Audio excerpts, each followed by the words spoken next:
Should I put this in a different? Mo's not here, but it's still his fault. We've been watching in chat. You guys got it right. It's still Mo's fault. Oh, Mo, It's always Mo's fault. Oh man, did you already flip Mo, a coin, Jade, or whatever Mo you did? Mamba. No, I can do that though. You want to? I didn't know if you wanted to introduce. No, or yeah, you can just go ahead and get that out of the way and then let everybody know. Yeah, while we getting this out the way, because we dive straight into it, blame Mo because we're late. Sami Zayn is an idiot. I'll get onto it later if we have time. That man is an idiot. Yeah, everybody who was like, I'm hating for no reason, he just proved my point. He literally just proved my point. Shout out to my dog. He turned the heel, bro. I'm telling you. Punk and right. Sami Zayn out. So I'm just gonna do it this way. I've got an app with the coin flip on it. I'll do Yeah. Heads, the ball is in Malik and Nate's court. Tails, it goes to Jen and Lynn and G. Good Lord. Here we go. All right, it's tails. I don't know if you can see that, but it's tails for Lynn and G. All right, chat. We're gonna kind of dive right into it because we are running a little bit late today. So we're bringing back an idea that Nate brought on board this a couple of years back now, which is crazy. The ultimate wrestling debate. If you're new here or if you haven't seen one of these, we're going to do 5 topics. Each side is going to be represented by one of these teams, either G and Lynn over here or Malik and Nate over here. There may be some rounds where the side you're defending isn't necessarily the side you agree with. If so, that's too damn bad. You still have to make it work. You still have to convince me as the moderator and the judge that your side is the right side.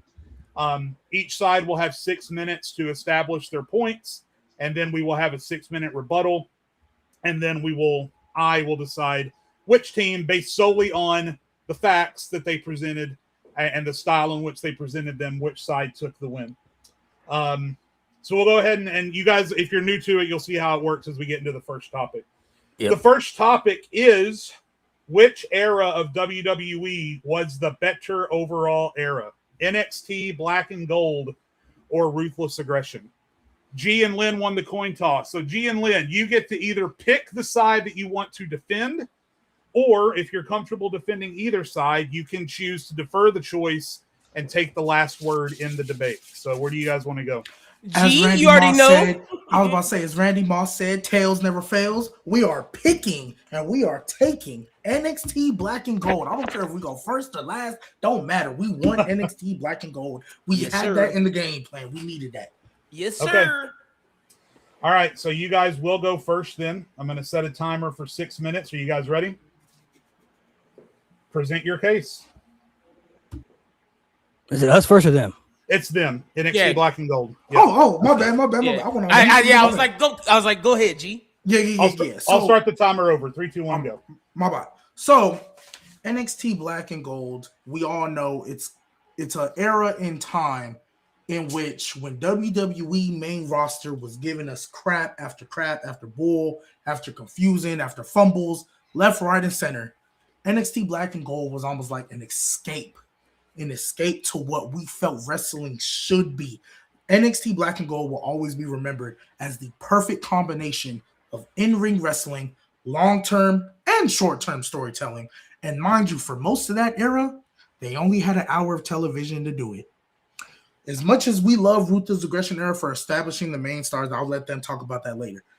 I think people really need to look at a lot of the main stars we see in main roster even today hit that Black and Gold. Sami Zayn, Kevin Owens, Finn Balor, obviously, it's been fumbled. Adam Cole. You can almost argue that we might not get AEW if Black and Gold isn't such a hit. Because Black and Gold was such a hit, but the main roster kept fumbling. They started off great. Kevin Owens' debut was good. Sami Zayn was coming along. Finn Balor, they gave him the Universal title, but then it started falling by the wayside a little bit. It was so much so we're like, NXT Black and Gold was the only place you wanted to be because it was so good. It had so much quality behind Black and Gold was so good that the fans were upset at Raw and SmackDown each week because Black and Gold was so good. Black and Gold was so good that Vince was jealous of the product's popularity and success. Continue, G. Takeovers were clearing WrestleManias by far. Not even close. I don't need to do a full year-by-year breakdown, right? Because if we go year by year, the quality of that city, we don't have enough time for that. But I do just want to really, really touch on for real. Because the early years, we had the Sami Zayn underdog story. The one time it was good. We had the Demon Finn Balor debut, Samoa Joe, the dominance of Asuka, the revival of the women's division with the 4 horsewomen, and arguably one of the greatest women's matches of all time with Bayley and Sasha. The undisputed era. I don't think y'all understand. There was a year and a half, 18-month, 20-month period where NXT was giving you elite pay-per-view after elite pay-per-view after elite pay-per-view, back to back to back. Everybody complains about the six-match card style now. NXT had it perfected to where we were begging for WWE to go to that style. War Games, everybody complains about it now. We were begging for them to bring War Games to the main roster the way NXT had it done. And mind you, again, most of this was done with 1 hour of television on the WWE network. The Ruthless Aggression guys are going to come and talk about how powerful their stars are. But when you look at NXT Black and Gold, the work rate and the wrestling that was in ring was better than the Ruthless Aggression. And then when you look at the Ruthless Aggression stars, very top heavy.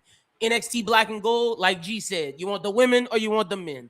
Continue, G. Especially with the revival of the tag division. We made Johnny Gargano and Tommaso Ciampa one of the biggest stars they ever had. They started off in a tag team, helped revive that. AOP were big stars. Hell, if you want to go all the way back to the Ascension, when they was cooking, and they made the Lucha Dragons look credible for real. The Street Profits had their moment. You can Andrade Cien Almas. When he first came in, anybody was worried about that man. The resurgence of Drew McIntyre, for crying out loud. There's so many people you go down to. And yes, I can understand they didn't really work out on the main roster, most of them anyway. There was a good amount that did. They had their cream, but there was more that we knew if they go to the main roster, Vince is going to ruin them. Get that 100%. However, when you look at the quality that they gave, again, mind you, 1 hour of television. They didn't have 2 shows with 6 hours of television to make these guys. They had 1 hour once a week. And the fact that they were able to make so many stars in the women's division, in the tag division, main, and then with the introduction of the North American title, how many stars they made then, right? It's the quality that you get, the long-term and short-term storytelling, the match quality that you got, even on a regular Tuesday, not just takeover on a regular Tuesday. And to speak on the match quality, Jade, I know you're a fan of Golden Era, New Generation, that classic, great work rate. That's 90 seconds, by the way. NXT. NXT's work rate is some of the best. I know we don't care about Dave Meltzer, but when you look at stars, has more in NXT Black and Gold Era than you do in the Ruthless Aggression Era. I know we don't care about him, but that's just to give some numbers behind what me and G are saying. And no, the work rate in the Ruthless Aggression can't compare to NXT Black and Gold. Continue. And so wrap up everything, because I know we're running short on time. Final minute. Running short on time. You look at the stars that even are in the company now. Rhea Ripley, Black and Gold. You look at Kevin Owens. You have the Sami Zayns. You have the Seth Rollins. You have the Drew McIntyres. Roman Reigns wasn't really there, so we're not going to count him. But you look at all of those. Even when you look at the main roster now, that blueprint at NXT, it might not be executed the same. It might not be executed as well. But that blueprint clearly works, because the future that we're driving through is still coming from those guys that came down there. And the way that wrestling is looked at today, the way wrestling is, they're trying to mimic NXT Black and Gold. All right, 15 seconds left. Any final points to make? I'm good. We're good. Okay. All right. Surrendering the rest of the time. All right. Great points, one and all. But now we move to the other side. So chat now. Malik and Nate's responsibility is to convince me that the Ruthless Aggression era, even with everything they just said, is better than the Black and Gold era. Are you guys ready? Oh, yeah. All right. Hit it. All right. So NXT Black and Gold was legendary, iconic. But the Ruthless Aggression era, I feel, is definitely better for sure, especially when it comes to the stars that were created within that era. NXT was great, but the Ruthless Aggression era was able to take guys, we can't remember, from the Attitude Era that were already established guys, and you can argue they made some of those guys even bigger and better in the Ruthless Aggression era. Kurt Angle probably had a better stretch in that era. Triple H, you could argue and debate back and forth. Undertaker was still really good in that era, and they were able to take guys also from that era who may not have been main event guys and establish them as bigger talent in the Ruthless Aggression era. Edge became a bigger guy in that era. Eddie Guerrero, Chris Benoit, JBL became a top heel in that era. He was a tag team guy before that. Nobody was talking about JBL in the Attitude Era. And then you got to also remember the legends they created. Cena, Orton, Batista, Brock Lesnar. These are like icons in wrestling that we're talking about. Many of us have come up here and said that John Cena is arguably the GOAT, greatest of all time in WWE history. Batista, Randy Orton, two legends. Brock Lesnar, one of the biggest draws the company's ever had. I feel like within that era also, you look at the stretch of WrestleManias, not one bad WrestleMania. The stretch of WrestleManias in that era is the best that WWE's ever had in the company's history. From WrestleMania 19, 20, 21, 22, 23, and 24. Consistently, year by year, a very good or even legendary iconic WrestleManias within that time frame that we still haven't seen still to this day from that time, from that era. So the WrestleManias hold a lot of weight. You look at the iconic feuds that we had, Cena, Edge, Undertaker, Batista, Kurt Angle, Brock Lesnar, Shawn Michaels and Kurt Angle, like some of the best feuds and matches that the company ever had that we still talk about still to this day. The B-level pay-per-views were also very good at the time. You could watch a No Mercy and get your money's worth. You could watch an Armageddon and get your money's worth, an Unforgiven and get your money's worth. Like the B-level shows actually matter within that time frame. They were also very good at giving superstars chances, which you don't really see from that era, especially when those NXT guys came up to the main roster. They may have very good NXT careers, but once they got to the main roster, it was very hit or miss of how certain people were going to be utilized and how they were going to be pushed. They took chances on guys like Benoit. They took chances on guys like Eddie Guerrero, guys like JBL, guys like Edge, other guys who weren't really established, top talent, but they took chances to help create stars within the era. Booker T, I feel like that's also very important that NXT wasn't able to do, which really wasn't their fault once they got to the main roster because they're not the ones booking the shows. But when it comes to creating legendary, iconic stars, I don't feel like there's too many people you can point out from that era compared to the Ruthless Aggression era. Like a lot of people from that time frame went on to become big icons. I think there's a difference between being a superstar and then turning yourself into a legend. Yeah, and you also want to add on the entertainment aspect of it as well. It wasn't just about the in-ring work. It wasn't just about like the serious, deep storytelling. It actually had a lot of entertaining segments. I mean, if you had Vince McMahon on your screen, 9 times out of 10, you're getting something entertaining. They pushed the envelope a lot, which obviously you could do a lot more back then than you could in 2018. But just on a random Monday night, you might just see Ron Simmons in the cut saying "damn" like for no reason. That's some wild shit. Like from an entertainment aspect, because it is sports entertainment. Like it wasn't just always about the in-ring work. You would get something that would make you laugh, then you could find a banger match. And you want to talk about the feuds that we had. We also had the feud like Batista and Triple H. That is a generational feud that created not just a legend in professional wrestling, but we also got to remember these stars that they created went on beyond wrestling. Batista is now a Hollywood star. He's solidified in acting right now. Talk about John Cena. John Cena is the same way. So NXT did a great job of establishing wrestlers, but I think the Ruthless Aggression era did a better job at preparing wrestlers to go on to bigger and better projects. I mean, Brock Lesnar, this man was in WWE for like 2 years, went on to NFL, UFC, then he came back a much bigger star. That WWE run alone helped his star power in outside adventures. And that's what the Ruthless Aggression era did so well for a good amount of guys. And NXT Black and Gold did a good job making them wrestlers, but like Malik said, man, these guys went on to be icons. They went on to be Hall of Famers, like household names. And that's our point. How much time we got left, so we know? Got just over a minute. Okay, we can go ahead and go into rebuttals then. That's fine. Yeah. Okay. All right, so we'll go ahead and move into our rebuttal round. So this is going to be a 5-minute round where the two teams are able to go back and forth. And then I'll make sure to keep you guys abreast of how much time. We'll start with Lynn and G. 5 minutes starts now. So 2 things I want to bring up so I can give y'all time. First off, I do agree. I understand y'all's point with them making them icons, right, and outside of wrestling. But one thing I do want to bring up about NXT that I personally feel, I feel like NXT Black and Gold changed the landscape of the wrestling business as a whole. I truly believe if NXT Black and Gold isn't as successful as it is and people wanting to be there, AEW doesn't happen. If NXT was their alternative and AEW was more like, hey, let's build another alternative that's a little bit bigger that isn't under the landscape of Vince McMahon while they're there. My second point that I do want to bring up, the women. Yep. The women, I think Rhea Ripley, Sasha Banks at the time, Bayley, Charlotte, all of them are household names partly due to NXT. Yes, they had to get to the main roster and still do that there, but we're not talking about them the way they are if we don't have that women's evolution, which is our direct influence from NXT. And let me say, it does not matter what happens after they leave NXT. Like, you can bring up those points, but it doesn't matter because the question is talking about NXT as a whole. We're talking about the specific era. So what happens post does not matter. It matters what happens in NXT. And in NXT, these people were superstars. The work rate better than the Ruthless Aggression era. And Nate is right. The Ruthless Aggression era did have comedy, but so did NXT. NXT from Tyler Breeze's comedy. They mentioned Benoit, so I'm gonna mention Velveteen Dream. Velveteen Dream had incredible comedy. I wasn't gonna mention it, but they mentioned Benoit and they mentioned Brock Lesnar.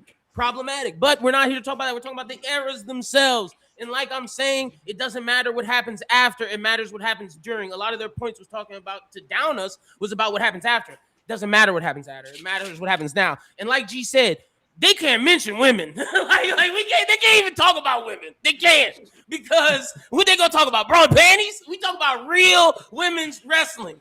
NXT Black and Gold. G, you got anything else? Or are we done? No, you got it. Y'all got it. 3 minutes. Go ahead. I'll let you go first. Since I went first. I mean, okay, let's talk about what happened when these guys were in WWE. I mean, these guys in the Ruthless Aggression era became household names. And Black and Gold, as much as we want to, as much they were household names amongst the internet. But if you went on the street and asked someone who Adam Cole is, ain't nobody gonna know who Adam Cole is. 9 times out of 10, you're gonna be like, who the fuck is that? And be like, he's a wrestler. Like, I've never heard of him. But back in 2006, if you went on the street, be like, who's Batista? Like, oh, that's the dude I've seen on TV on WWE. Who's John Cena? Oh, that's the WWE champion. Oh, who's Randy Orton? So on and so forth. So I feel like if you want to talk about I mean, the Ruthless Aggression stars, which is by default just bigger names on paper and just in the world than they were NXT. That's just the way that it was presented. And yeah, I mean, I'll give y'all the women's division, but again, man, you got household Hall of Fame names: Batista, John Cena, Randy Orton, Brock Lesnar, Edge, Undertaker, Kane, Shawn Michaels, Triple H. Like, I feel like that outweighs anything that any division in NXT. I also feel like too, when it comes to the quality, I feel like the Ruthless Aggression era, bar for bar, could match everything NXT did. Like, Shawn Michaels and Kurt Angle can match any match from the NXT Black and Gold era on paper. Like, that's considered a top 3 WrestleMania match, maybe of all time.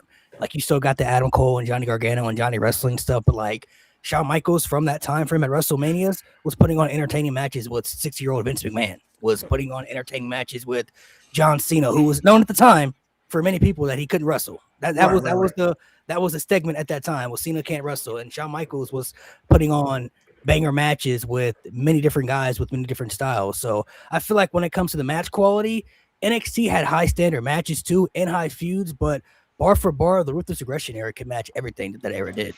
So my reply to that would be, I actually do agree with you.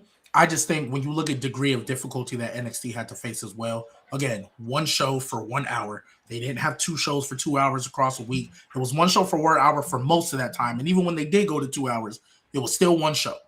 Go ahead, G. No. That plus obviously the stain that WWE had, not to their fault at all, but the stain that WWE already had being in that PG era, I think that degree of difficulty, which is why I would say they were able to do a lot more with less. And just to add on to G real quick, I'm gonna let you go, Nate. The NXT stars were NXT stars. I understand Ruthless Aggression. You had Shawn Michaels, you had Kurt Angle, you had Triple H, but they are carryovers from the Attitude Era. That has to matter, Jade. When you look at NXT was solely NXT, they're very top heavy. They can't go into specific Ruthless Aggression guys outside of the Cenas, the Edge. It's very top heavy. They have to call on the Attitude Era guys.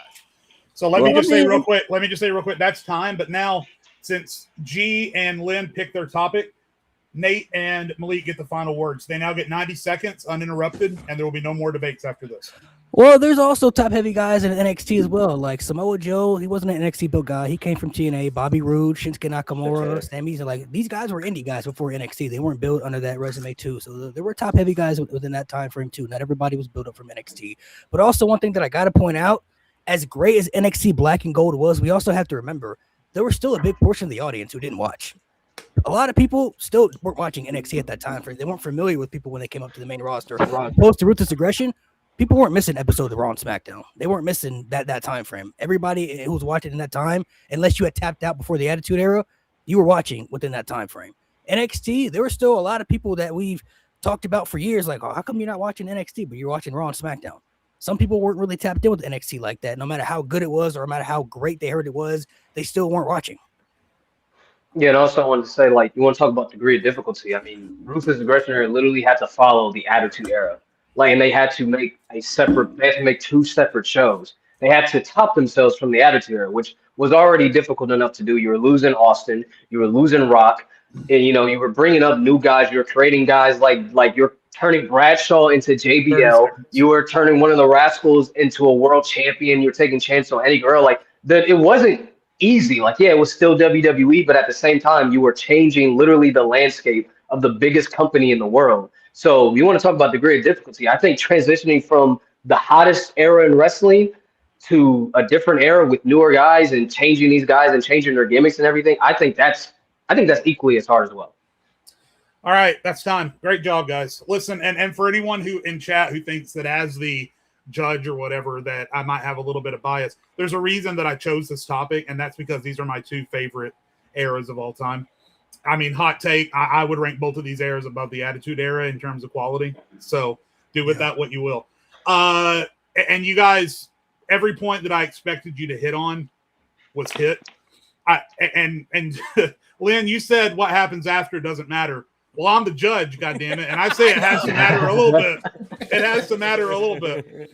And I was just trying to argue with. Yeah, no, you're good. You're good. And the fact that the in-ring quality is sort of a wash, even though you may give a slight edge to the Black and Gold era, the star power difference between the two, in my opinion, whether it was happening then or even if you do look at what happened after, and you got guys like Randy Orton who are still competing in WrestleMania main event level. Oh, I was about to say, was it just me? Because nobody else. Nah, That it was happened me during. too. Good. You back, Jade?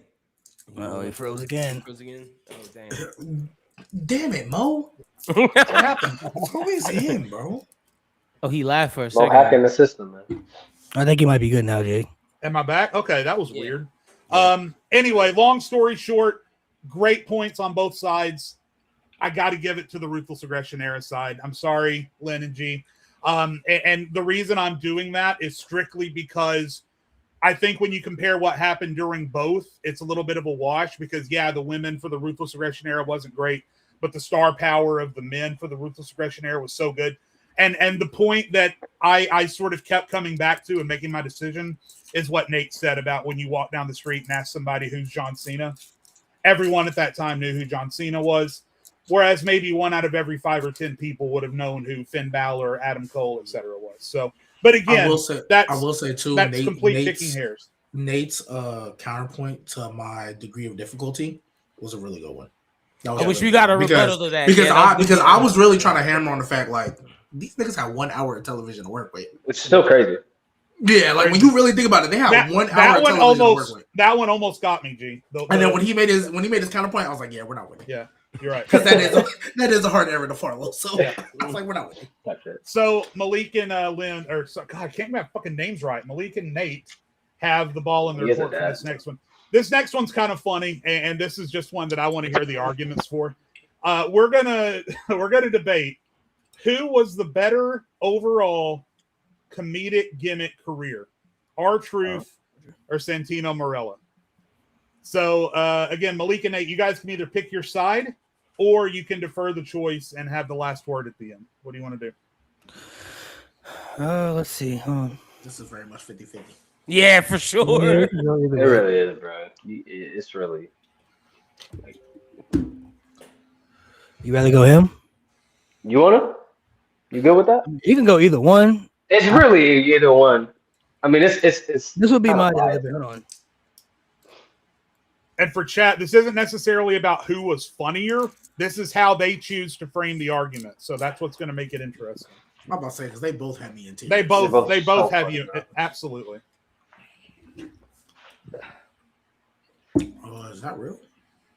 Chat might be raised. Wait a minute. Hold on. Hold on. Oh damn, they talking about Cody Rhodes hurt? That's what I said. Let me make sure they're not rage. Let me make sure they're not rage baiting me. Nah. No, I ain't seeing nothing, so that could be a rage bait. Yeah, that would be the first thing I would see when I type in his name. They're trying to get you. They're trying to get you in, bro. Yeah, you see the shirt I got it on. Let me go to Fightful because Sean Ross. Nah, that's That not. would be my only. Nah, he's That would fine. be He's my fine. only rebuttal.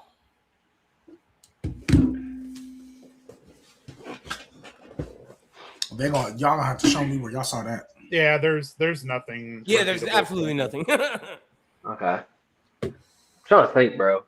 You really can't go wrong.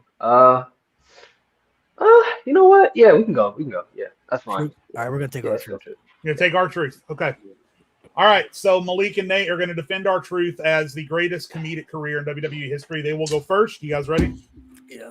All right. 6 minutes starts now. All right, so we're gonna defend R-Truth as more comedic than Santino because realistically, I think R-Truth might have more comedic moments than Santino does, especially when it comes to matches. I mean, you think of the Royal Rumble ladder match spot, the Royal Rumble tag team spot that he had a couple years ago. I mean, realistically, his comedic arc is so good. They literally brought him back with a serious character and then changed it right back to a comedic character because people were just more familiar with that side of R-Truth. And it really connected with him, connected with the audience a lot authentically. If you saw when they released R-Truth or he didn't resign, how many superstars have we seen get released over the last many years? And we've never seen an uproar like that when it came to R-Truth. We never saw people have that backlash, not even the Karrion Kross movement. When people was talking about, oh, we standing with Karrion, they need to resign him. When R-Truth said he wasn't coming back to WWE, they literally had to bring him back due to the fans reacting and say, y'all can't get rid of R-Truth, bro. It's impossible. y'all need to bring him back. That's not okay. You think about his stuff with Carmella too. Like Carmella was looking important on TV for a little bit just by being alongside R-Truth. He was one of the few people that actually made the 24/7 title interesting when he had it. However many times he did, bro. Like R-Truth's comedic arc, you literally can put him in any aspect of comedy with the women superstars, the tag teams. He can get beat up in the ring. He could be in a serious storyline. He helped make the Judgment Day stuff entertaining at one point too. Like there's so many different things you could do with R-Truth from a comedic aspect, and he'll just find a way to make it work. He made Brock Lesnar crack on TV. Yeah, that's one thing that's very important to any aspect of performance, but especially comedy, because it's like key to any joke, is your commitment to the bit. And I think R-Truth committed to the bit so freaking well for so long. He did so well that, like Malik said, once he got released, like people going up were in an uproar over a man who was past 50, who since 2000, I would say 12, had just been a comedy act. Like did nothing more, nothing of main event level, and they were in an uproar because he was so beloved. He was so good at his job because people laughed at him because he committed to the bit. I'm not saying Santino didn't commit because my God, that brother could commit, had me in tears. But the way R-Truth commits, he will make you believe that the Royal Rumble has turned into a tag team match, has turned into a ladder match. That, oh, wait, can Truth actually come in the Women's Royal Rumble? Can he actually do that? Like, he will turn any situation. He came out on Raw saying, "I'm going to slice through this Money in the Bank like hot knife through butter." Like, is he in the match? Oh, he's not. Oh, he's just confused. Like the moments that he has, it's also like his facial expressions, the way he says things, like it's the little things you notice from R-Truth, like especially if you look at the Judgment Day stuff, like just him coming in behind, holding the tag team title with the Judgment Day. Like he didn't have to say a word. He just held it, he smiled, and I'm like, this guy, fucking idiot. He's so hilarious. But that would be my main argument is Truth's commitment to the bit. I don't think I've seen a comedic character commit to the bit quite like R-Truth. There's very, very few in the wrestling industry who can commit to a bit like R-Truth. How much time is on the 2:25. Okay, so you want to make some more points, or you want to let them go? We can let them go. Right, Well, I mean, let me ask you about this since you got 2 minutes, Malik. What about outside of the comedic stuff? Where do you rank kind of, or how do you evaluate R-Truth's actual in-ring career outside of the comedic stuff? So if they actually let him be like Ron Killings, like he was in TNA, R-Truth could have been like a world heavyweight champion for sure in WWE. If they really like, because he had the charisma, he's got the look. Like, if for people who never saw him in TNA, if you're not familiar with like that side of him, he could really be a world heavyweight championship type guy. I felt if they wanted to put him in that aspect. I think 2011 showed that as well when he turned with the little Jimmy stuff and everything. And that's another comedy side of R-Truth as well. Like, you got an invisible guy over somebody who's not real. He literally has said on multiple occasions that when he's done photo ops and meet and greets, people ask to take a picture with little Jimmy by himself. That's how over that thing got. People just wanted to take a picture with little Jimmy, an invisible person, and not R-Truth. That's how over that. That's how I got it. You got a minute left, Nate. You got any follow up?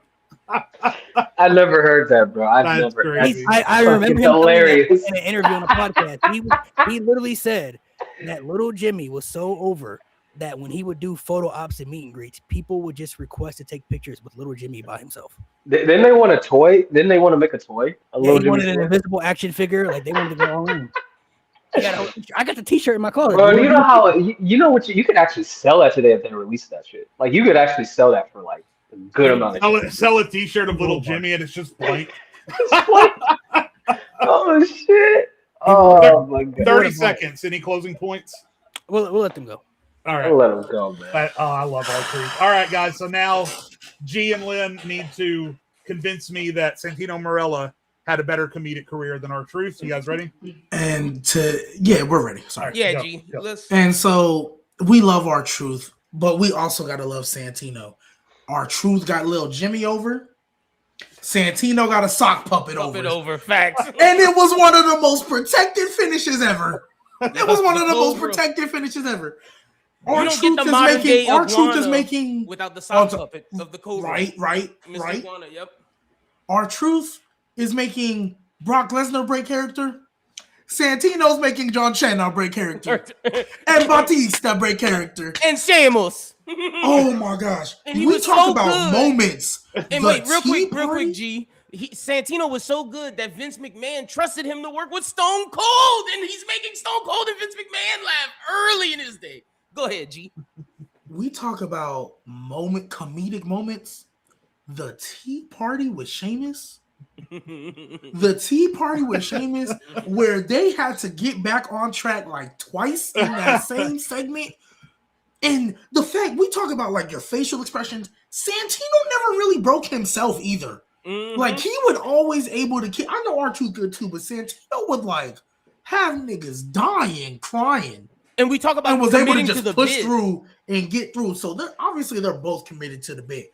But man, Santino, over the years, he with guys like Cena, Batista, all the way he would be able to mispronounce names. The fact that he got a sock puppet over, the fact that he was able to be in a tag team with Kozlov and make that over, which, let's be real, we know who was carrying that. The fastest Rumble exit moment, Santino, and it was amazing. And then he got over his own. He was so beloved. We talk about beloved. You know how many people still to this day think he should have won Rumble over Alberto Del Rio? They wanted him to damn near rooting for him to beat Daniel Bryan in the chamber. Yep. And then, I do. Absolutely. Malik talked about committing to the bit. R-Truth definitely commits to the bit, but let's not act like Santino wasn't cool with being a woman for so long and committed to that damn bit, bro. We talk about committing to a bit. That's committing to a bit. And then didn't he won the whole Divas or the And we want to talk about long term. Look, R-Truth's not really doing nothing today. Let's call it spade a spade. He's not doing nothing today. But if you watch TNA and you want to watch the director of authority, Santino, baby, he is killing it in TNA, and it's absolutely amazing. One of the best moments of TNA. And look, I wouldn't have brought this up, but y'all brought it up, so I have to say it. Yes, R-Truth 100% could have been a heavyweight champion. Like when he won the NWA as Ron Killings, he was the fucking man. I think his comedy gimmick hurt him. And as great as it is, I think it hurt him the person. Because when you look at what he wanted to do coming back, he cut his dreads. He wanted to be serious. WWE wanted to keep the comedic character. R-Truth, the man himself, might be hurt by it. Meanwhile, the director of Authority is out there throwing jokes still to this motherfucking day. But, we love R-Truth, but does R-Truth himself, is he happy with it still to this day? I don't know. Man, when I really just want to focus on the fact that when I think of Santino, obviously these are both beloved characters. They both probably top 2 comedy characters. They're the best. They're probably not getting anywhere else close to it, right? But when I think of Santino, man, the fact that especially like when you look at R-Truth, I think you look at R-Truth coming in, you probably thought he had more potential just off a baseline than you did Santino, right? I think R-Truth, like you said, Nate, he before 2012, he wasn't really a comedy guy. He was a tag team guy, kind of singles. He had his little heel run when he smoked cigarettes, which I don't care if he was a comedy gig or not. That was hilarious. That was smoking cigarettes in the middle of the day. That was hilarious.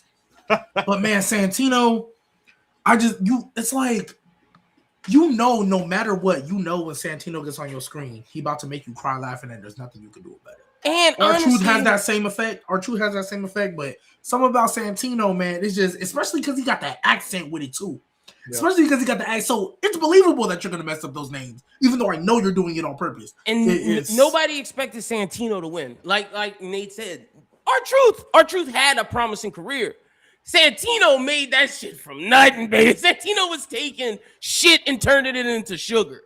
And gave Beth Phoenix probably her best match? Best run? Second best run, maybe? Like, Beth Phoenix, serious glamazon.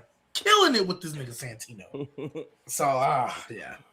You got a final minute here. You got anything else you want to bring up? I'm good. We're good. All right. We'll start the 5-minute rebuttal period, starting with Malik and Nate. All right. So one thing you brought up that I definitely want to point out, you mentioned that it hurt R-Truth's career. We also got to remember, we've had Santino on the pod. Santino's whole gimmick wasn't supposed to be comedy. He said he was a jiu-jitsu guy. That was his whole background. That's how he trained and everything in wrestling. That's what he thought his entire aspect of wrestling was going to be. So if he wasn't given that comedy gimmick, we don't know what he could have turned out to be either. He could have turned out to have a higher ceiling as well. So I just want to point that out right there. That's the one thing I wanted to say, and I'll let Nate go. I mean, y'all made a lot of great points with Santino and all that, but I kind of feel like the whole we wanted him to win and stuff like that. Like, yeah, that's cool and all, but like I feel like when you talk about when the company let Truth go, I feel like that's a bigger movement than Santino should have won the Rumble all those years ago. I feel like people like immediately being like, nah, we can't let this slide. Not this guy who's been making us laugh for like damn near over a decade at this point.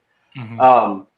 And like I said, they're on the same level comedically, but again, I will hammer down on R-Truth's facial expressions. If you really look at his facial expressions and the extra stuff that he does, I think from a comedic standpoint, he edges out Santino, not by a lot. I think they're both very good, but I think where Santino has the accent, I think Truth has the facial expressions and the little things that he does in a scene. I think Santino got the facial expressions too. The whole getting ready for the Cobra, how serious he looked with it, and the power walking down the ramp, like bro. And I've never seen him make a unibrow do these multiple different up downs. That's a unibrow, bro. Like that's facial expressions. And look, Malik makes a good point because I watched that interview about the jiu-jitsu thing. That's real. He could have possibly been that, but I'm saying this.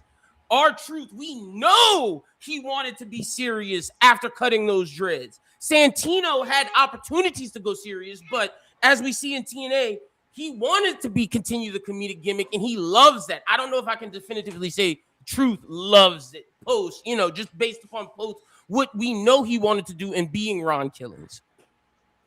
I mean, I would say that Truth definitely loves it, though. I feel like he wouldn't have come back. Part of the reason if he didn't love that, like the fan, that's part of the reason why the fans loved him too, was because of that. Like not even just the fans, but his peers, people that he worked with in the locker room. Like they were even like online saying like, what is this? Like R-Truth is, I can't get rid of him, bro. Like he one of the locker room guys. Like he's one of those guys that every coworker wants to work with. He's one of those type of individuals that everybody loves to be around. Everybody wants to work with. Like I also feel like too, when we're talking about stories, that Judgment Day storyline really got revived because of R-Truth for a minute. Like, R-Truth, that Judgment Day storyline was kind of running its course and everything, and they were hot on TV, but when they inserted R-Truth was kind of like the Sami Zayn of that story, like how he was for the Bloodline. Not to the highest level. The Bloodline obviously peaked higher, but for a little bit, R-Truth was helping making that storyline a lot more entertaining on TV, opposed to them just being another faction where they had other titles and stuff. And like, all right, Judgment Day's here, but like R-Truth was actually one of the more entertaining parts of that story that people looked forward to for quite a while. And it wasn't ever meant to last long. It played its course, and I think it played it very well. Both guys are very good. You can go neck and neck with the comedic aspect from Archer to Santino. I think both guys do it very, very well. Both guys have broken people on TV. Both guys have been a part of some good stories. Both guys, have been able to show what they could do from a comedic aspect. But on paper, when you compare them both, I think a lot of people connected with R-Truth a little bit more than Santino. And just to rebuttal, the stuff with the locker Final room, minute. that stuff is true, but that's not about the comedic character. That's about R-Truth, the man. And I know that when R-Truth was coming back, he wanted to be the serious guy. He wanted to be Ron Killings, and that's why he cut the dreads, and that's why, like, after he went on interviews talking about how, yeah, you're going to see Ron Killings now. So just to say that, and then storylines, the Judgment Day, yeah, that's true. But Santino's embracing storylines and uplifting them now. When you look at the stuff with the system at TNA, he made, the intrigue of the system versus Santino and who Santino can throw at them.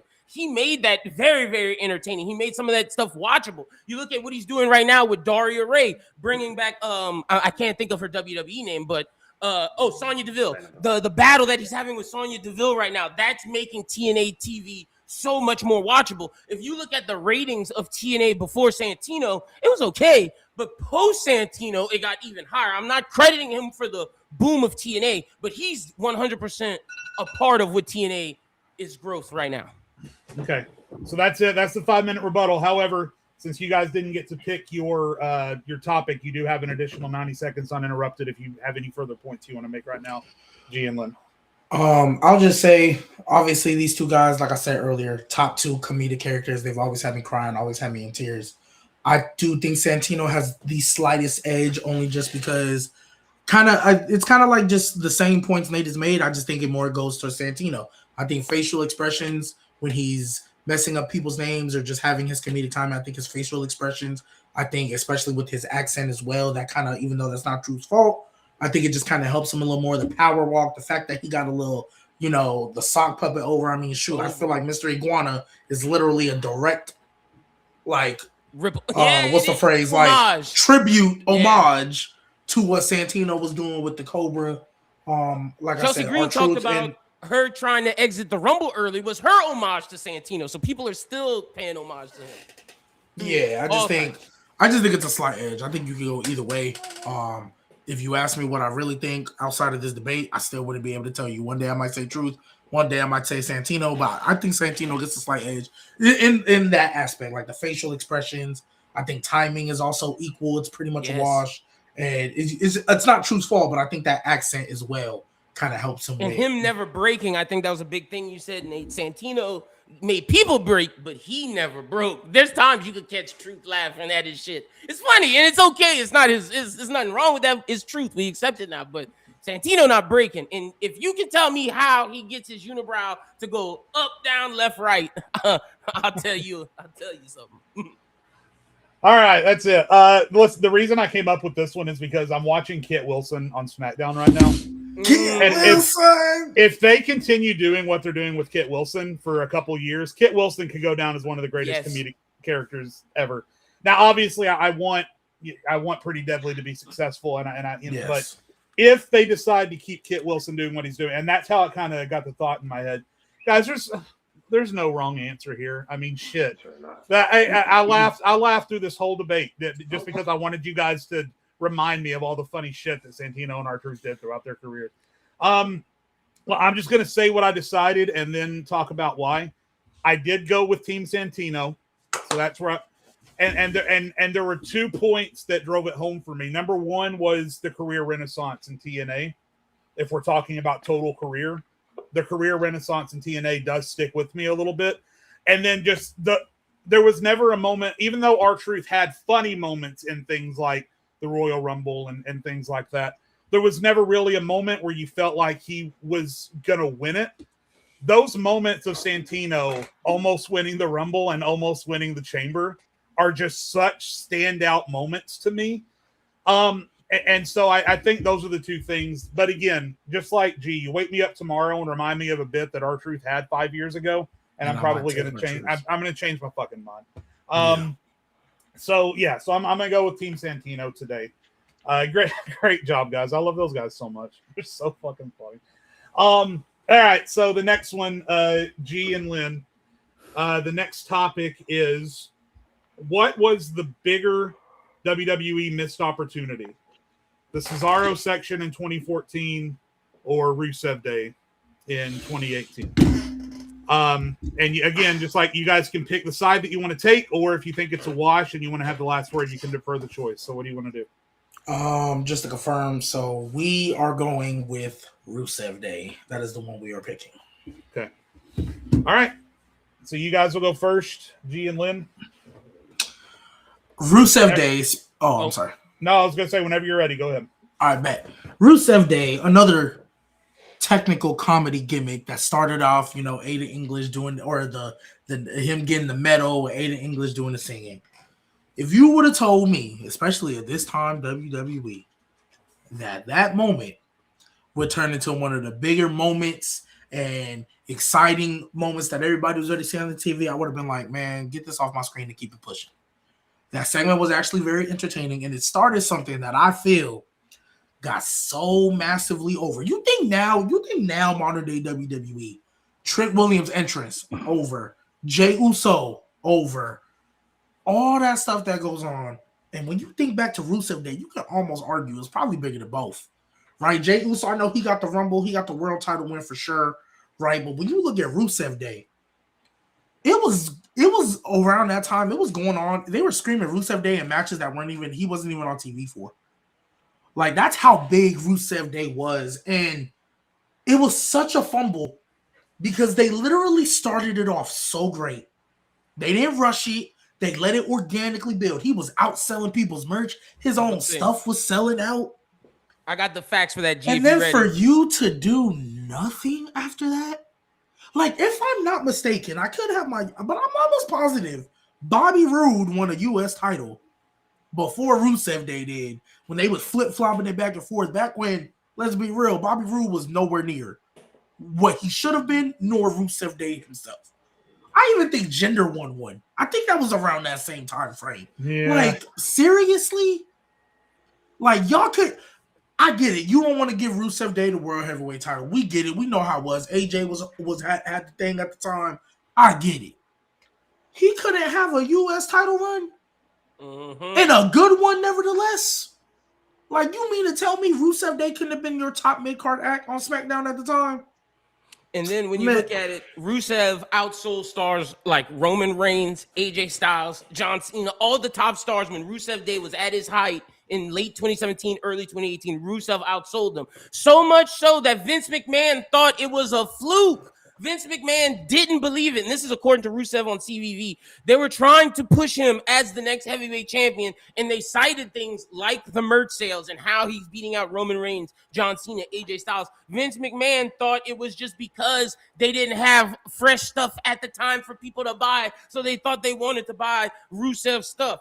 Also, the sales were so strong that he got pushed out of the Andre the Giant battle royale into the United States Championship match at WrestleMania 34. It was that big. Like, the only reason why he didn't get the world heavyweight shot is because of Vince McMahon. But the sales were there, the fans were there, the gimmick was there.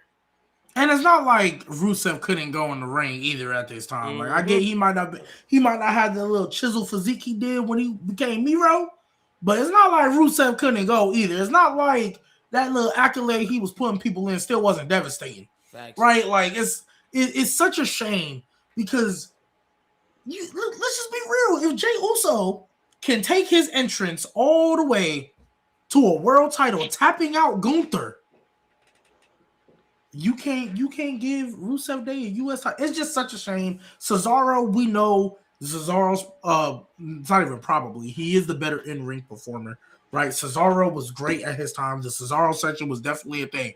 It ain't hit Rusev Day level. Nowhere There near was as definitely popular. papers in the thing saying Cesaro section. It wasn't here Rusev Day level. And I Cesaro section wasn't getting chanted in other people's matches when he wasn't on TV. Rusev Day and, was.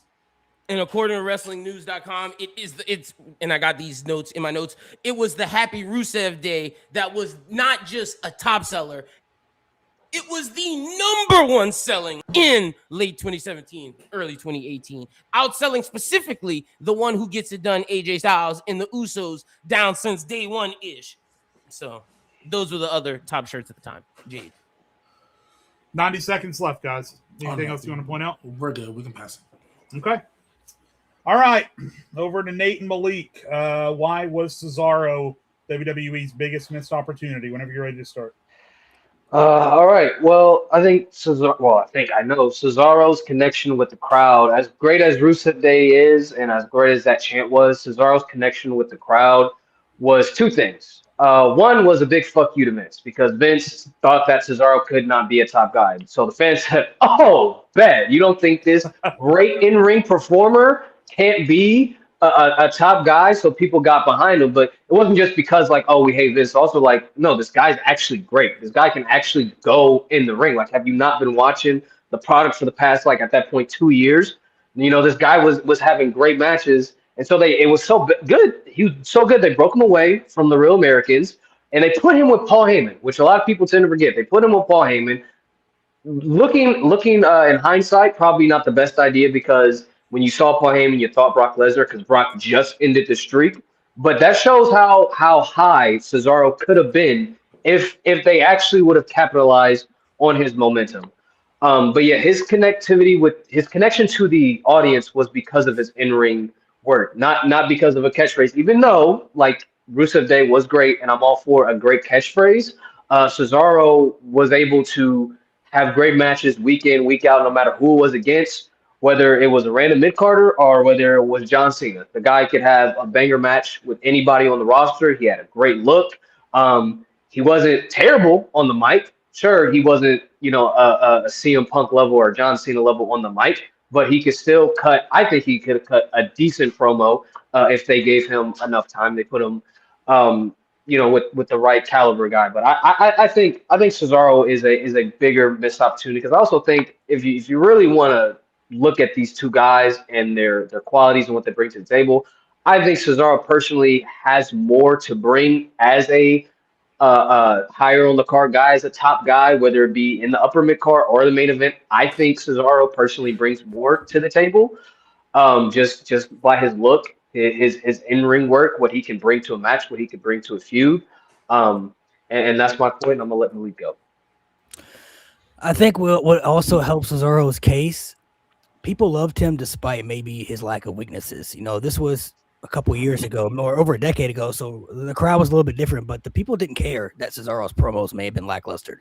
They didn't care that his character may not have been that interesting. They loved him strictly because of what he could do in the ring, and they were begging for him to get a push. They gave him the Andre Battle Royal at Mania 30, eliminating Big Show in that shocking way, which was the first one ever, and then they put him with Paul Heyman the next day. Now, you could say Lesnar in the streak, all that stuff, but I feel like if you're going to debate his lack of promo skills, they literally solved that issue by putting him with the best promo guy in the game at the time. And if they really wanted to try to make it work and put the effort into it, they could have did at least some type of miles with that, with Paul Heyman being the promo guy and Cesaro doing everything else in ring to match it up.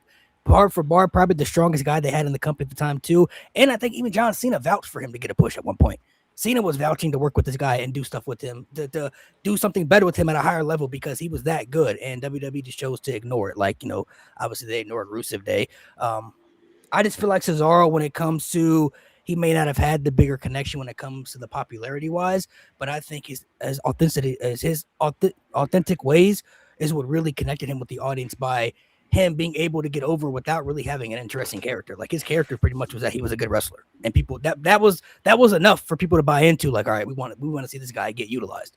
They had a lot of good wrestlers on the roster too at that time frame, but for the simple fact that he was able to put on very good matches, like what Nate said, with the mid card guys, with the top level guys, they felt Cesaro had a bigger ceiling than what he was, and I think they missed on an opportunity by not using him in that higher standard. I also feel like too, you could probably debate maybe Rusev's heel run could have been bigger than his babyface run because he was doing great stuff as the Bulgarian Brute before Rusev Day and everything.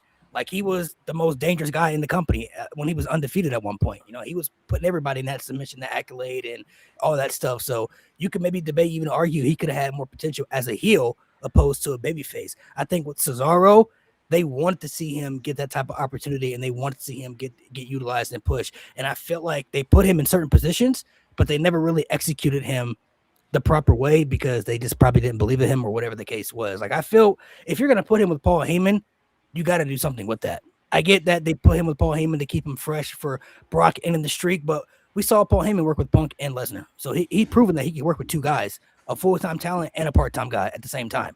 So if they wanted Cesaro and Paul Heyman to work out, I truly feel if they put the effort and stories into it, they could have made that work somehow.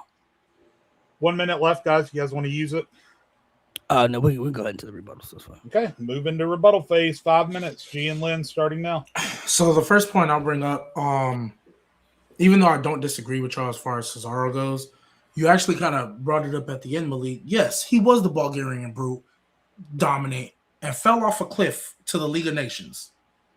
You managed to revive him from that.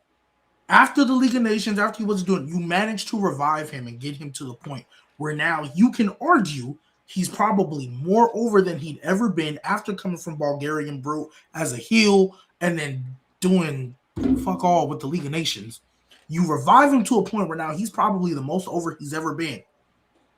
And you can't find nothing to do with that. Yes, I agree. Cesaro's connection with the crowd. He was a great wrestler. Nate, you were absolutely right. Vince didn't get to do it. The crowd said, fuck you. Right? And he's also a great in-ring performer. I do think Rusev, I think his connection to the crowd was just a little bit more. Yes, that the Rusev Day like chant was great, but I think people just like they felt Cesaro was underutilized and can be a top level. I think they already, with the knowledge of Rusev already being a top level heel, Yep. so they know he could go in the ring, they know he can move, they know he could cut a promo. He still had Lana with him, and now you have Aiden English. That now as a top babyface, an act that they can adore, I feel like that to me is a bigger fumble because of where he had to come from, where he was already falling. Like the League of Nations was so trash. Like I don't think people remember how bad that really was. And the fact that he recovered from that, it wasn't 3MB bad, but the fact that he recovered from League of Nations to being one of the most over acts in the company, that to me, that's why I feel like that's a bigger fumble because he was already kind of here, fell down to the pits of hell, and then made his way all the way back up here, and you still couldn't do something with that. And I think it's Make it real quick, Lings. We're 2 minutes in. So Malik said about John Cena championing Cesaro. John Cena also championed Rusev. Rusev talked about it on the CVV podcast about how he learned everything from John Cena, how John Cena went to the higher ups to talk for him, to champion for him, and to get him into higher spots. So Rusev had the blessing of these top guys as well. And last thing, Jade, and I'm going to give it away. Malik brought up about the Bulgarian Brute. I think that shows that Rusev can take a lot of shit and turn it into sugar multiple times, whereas Cesaro really just had good matches. Rusev could tell good stories. Okay. Nate, you want to go first? Yeah, I can go first. Yeah, I think if you just look at what Cesaro brings in the total package as a top guy, I think it overshadows Rusev. If I'm being honest, like I think Rusev is great. I just can't see Rusev in a spot where he is world championship material. As great as he is, and at that time period. Cesaro, on the other hand, I think he had the look, he had the support of the audience, he had the matches. Like literally, if you would have given him Paul Heyman, like Malik said, if they would have capitalized, they're able to split the two because Brock was part-time, Cesaro was full-time. If you could have split between those two and like actually probably built to a possible Brock match as well, like I think that's a much bigger missed opportunity. Even if Cesaro lost and it was at like some pay-per-view like Elimination Chamber, Royal Rumble, like that could have been a star-making performance by for Cesaro. And I don't think Rusev ever really had that. He had that AJ Styles match, but he never had that like big money feud that you could look forward to, like you could really build towards to make him into a top star. I think too, at the time that Rusev was getting pushed, I think WWE already had set in stone of who they wanted the top guys to be. They had Roman, they had Brock, and they had Seth. When Cesaro was his Cesaro section, they were looking for new guys at that time. Roman Reigns hadn't been established yet. He was still on the Shield at that time. Cena was still a top guy. Orton was still there. Daniel Bryan had got hurt too. Like, they needed some guys like that. Like, they needed some people to step up and fit in that mold. And they just really chose not to position Cesaro in that position, long term. And can I rebuttal Jade real quick? Yeah, go. You guys get the final word. So go and ahead. I think that's because Cesaro, as great as a wrestler, he wasn't. You need more than just to be a good wrestler. You need to be able to talk. You need to be able to tell stories. And I don't know if Cesaro could do that as well as Rusev. And look, I know Nate talked about, ready to strike while the iron's hot. Well, Rusev, the iron was the hottest. And the merch sales show that he was outselling AJ Styles, outselling Roman Reigns, outselling every top guy in the company, to where if they push the button, they're going to capitalize way greater than they could have capitalized with Cesaro. Cesaro was one of the top guys, one of the top sellers. Rusev was the top seller at his time. G, go ahead. And for me, for my final word, I think when you just look at it, I look at Jey Uso, because I remember the chat about before he even won that world title, how just give him the push. There's what's wrong with striking while the iron's hot. What's wrong with giving him the IC title? He's clearly super over. That was before he even won the Royal Rumble. Nobody was talking at that time. Everybody was like, just give him the IC, like bare minimum. He can win a mid card. Rusev ain't have to. AJ Styles was your WWE champion. You know what I mean? Like, okay, cool. You ain't got to give him that. But the fact that they did absolutely nothing, like zilch, zero, nada, to where it was like you couldn't even give a mid-card run, right? That's why I kind of look at it, and why I personally look at it as a bigger fumble. Yes, people wanted Cesaro to get that spot and have that run for sure, but I don't think it was to the level of a Rusev. And when you get to the level of a Rusev support and over, the fact that you do nothing with it, even mid-card wise, when anybody could have won the mid-card title in that era. Also, like, anybody could have won it. Like, Jinder had it. You reminded me Bobby of Roode had it, and Bobby Roode was nowhere near. Final 30. Final 30. The fans, and G made me think of this. Y'all said it numerous times, and Jade even laughed. The fans wanted Cesaro in there as a fuck you to Vince. It was this guy puts on great matches. We want him up there as a fuck you to Vince. Whereas the fans genuinely love Rusev for Rusev, not for a fuck you to Vince because this guy does good matches. No, we love this guy's character, his story, and everything he's doing. And I think the sales show that. Whereas if you look at the Cesaro stuff, it was, yeah, he does good matches, but we want this guy in there because fuck you, Vince McMahon. Yeah. Great points, guys. Am I tripping, or am I misremembering? Or when Roman and Jinder tried to have that match at Money in the Bank, did they chant Rusev Day for half the match? Am I misremembering that? They probably did. I feel like they did. Also, do you guys remember when Cesaro nearly threw John Cena through the ceiling of the building when they? Oh my gosh! Yes, that was crazy.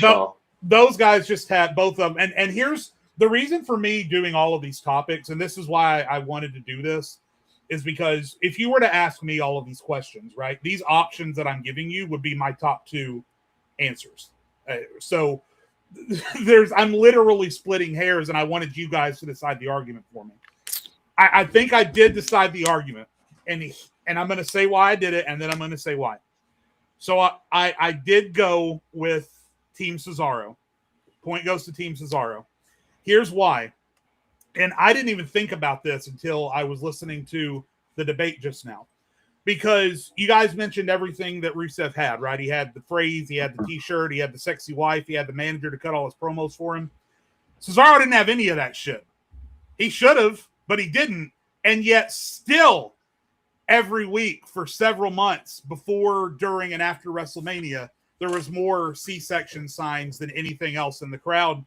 And even without all of that shit, he was still able to establish a connection with a crowd.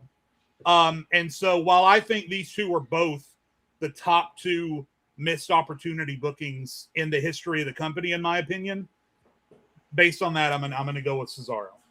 That's where I'm headed this time. All right. So two more. We move over to Malik and Nate. So we're going to pit what some people call the greatest WWE pay-per-view of all time versus what many people call the greatest AEW pay-per-view of all time. And we're going to hash it out on which one was better. So Malik and Nate, you guys can either pick Mania 40 to defend for your side, AEW All Out 2021, or again, defer the choice to the other side and take the last word. We're deciding right now. Okay. Really could go either way, to be honest. For real.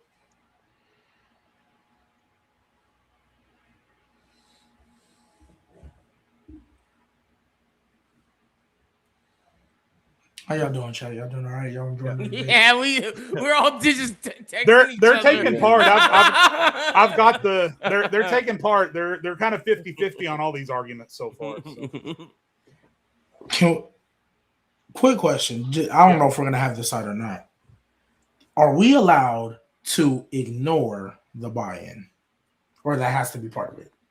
I don't even know what the buy-in was. That's exactly why I'm asking. That's exactly why I'm asking. Yeah, I would say that wouldn't really play a part in it. Okay, so right when it starts. Perfect. Thank you, Jay. All right, cool.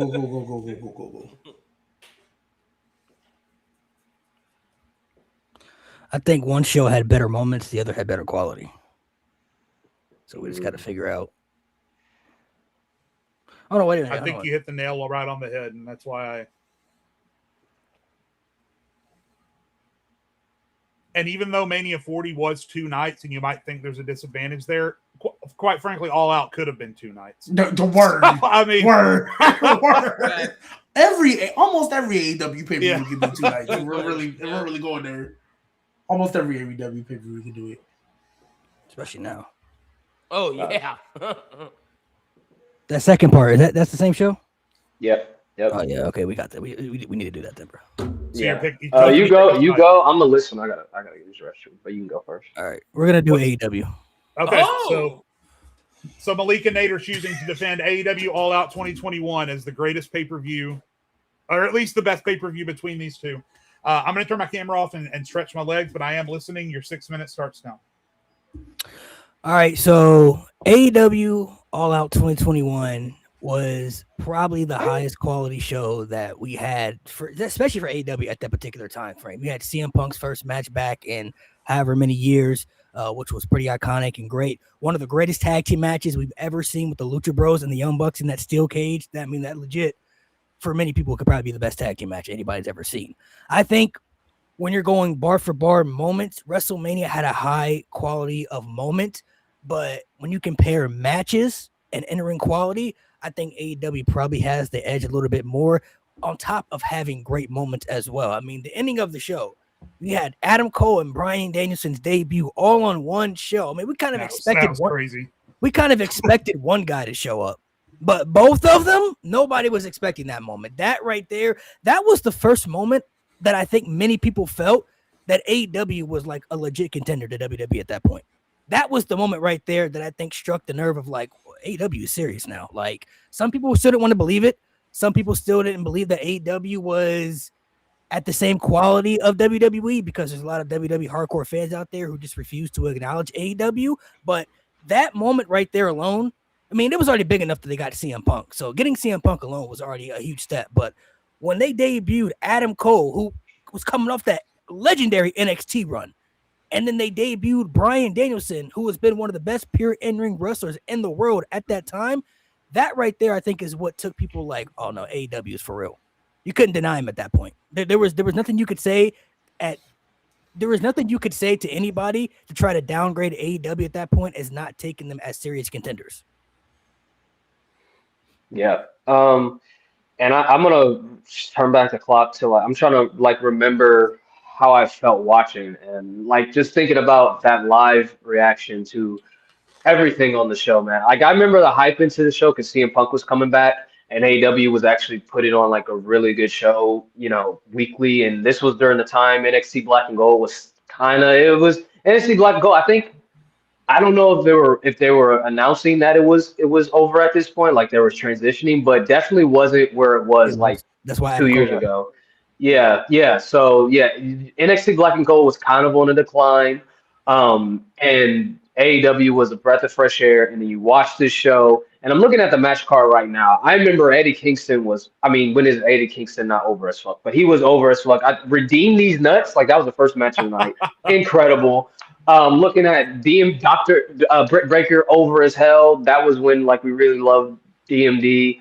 Freaking the Ray Phoenix and Penta versus the Young Bucks. I remember after the match, there was a sign that says, "This is why I love professional wrestling." I was watching with my friend. I was like, dude, that sign like literally speaks. 'Cause we were like talking for like the first like maybe 10 minutes. They were like, wait, this match is actually really fucking good. We gotta like actually like pay attention to this match. That's like one of, if not the best tag team matches of all time. And then I believe this was Ruby Soho's debut. I believe, if I'm not mistaken, this was her debut. Chris Jericho and MJF, incredible feud. That was when we actually like when everyone loved Chris Jericho. MJF was a rising star. CM Punk, of course, his first match back. I mean, who would have thought that we would have saw CM Punk in a ring? We could skip Paul White versus QT Marshall. And then Kenny Omega versus Christian Cage. A lot of people talk about after the match, but that match itself was actually good. Like, it's Kenny Omega and Christian Cage. Like, that was a banger main event. That was a great way to close out the show. And you got Adam Cole come out, and I'm like, cool. Adam Cole, I expected Adam Cole because Kenny Omega was like, oh, yeah, anyone who wants to challenge me, they're either not here, they're retired, or they're dead. And I was like, and we looked at each other, we were like, oh, shit, it's Adam Cole. And Adam Cole, and the lights went out, Adam Cole came out. We were like, cool, oh, my God, it's Adam Cole. Holy shit, I still have the freaking video on my phone. And then we had another friend over. He went out smoked. And then we're like, oh, this is awesome. And then we hear Daniel Bryan. We're like, no fucking way. And then the guy comes in, he's like, what's going on? We're like, bro, it's Daniel Bryan. He's in AEW. Freaking arena blows. Oh my God. Like the face off in the fight. I was like, what the fuck did we just see? Like, AEW is on the map. Like, AEW is a contender. They're on the level of WWE. Like, it was absolutely insane. This was after the pandemic, by the way, too. Like, this was like, I think this was their first show after the pandemic, too. Like, their first pay-per-view. After being in fucking wherever it was in Jacksonville, that stadium. So that Daly's Place, which was just it was incredible. It was one of the best pay-per-views I've ever seen in my life. Final minute. I think, and to compare it to WrestleMania, I think WrestleMania had a great main event. I'm going to touch on the fact that I think Cody versus Roman is the greatest match of all time. I still think that, but one match is not going to make an entire show better than the masterclass of just graps, moments, just incredible like back-to-back things that we got on this show.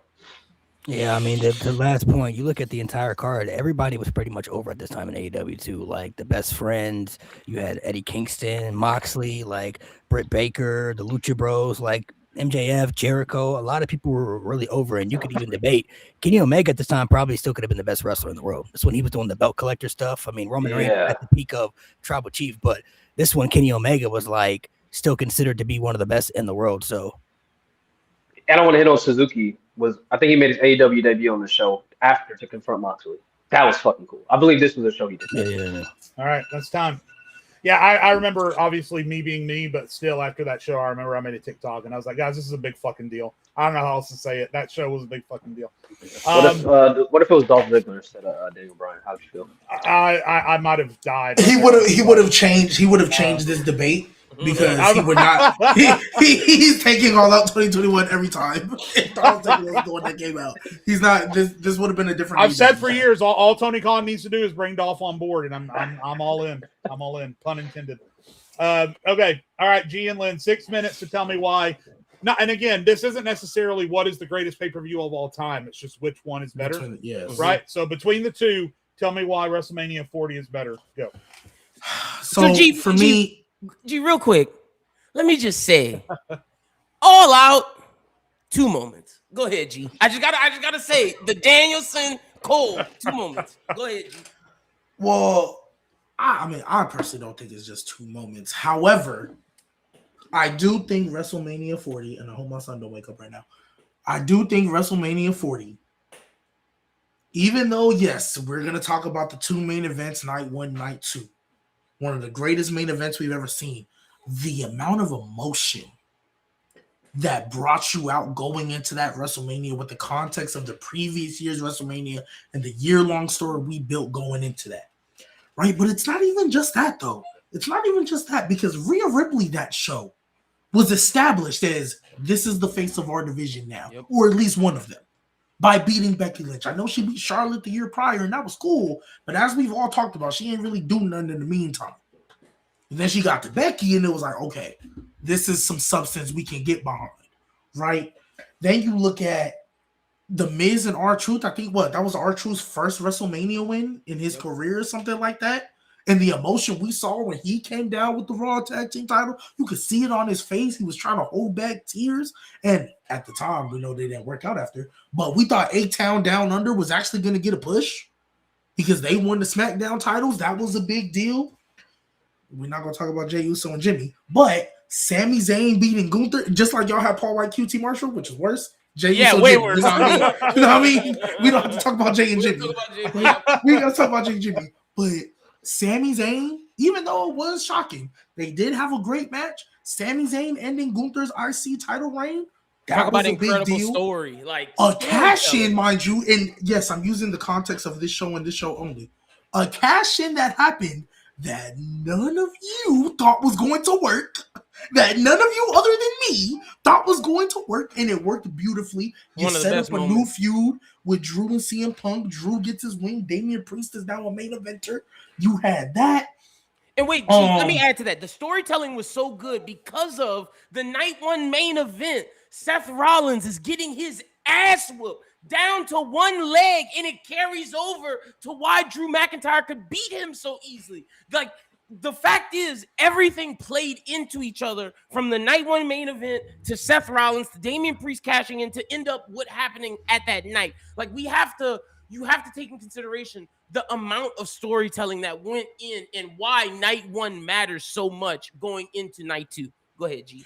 Yes. You also had, which at the time was a good idea, Logan Paul retaining versus both Kevin and Randy Orton in the same match. That was a big deal. Like, say what you want about Logan at the time. We know it didn't work out after, but at the time, big deal. Bayley getting her moment in front of WrestleMania, defeating Io Sky. That was a big deal for everybody. Really happy for Bayley. Yes, obviously we know the two main events. We had the night one main event that made night two Bloodline Rules. You talk about the moments and returns with All Out, Daniel Bryan and Adam Cole coming out unexpectedly, both of them. You had Jimmy and Jay kind of that was the best part of their feud, being in that night two main event. You had that. Then you had Solo come out. Then you had Cena come out. Then you had The Rock come out.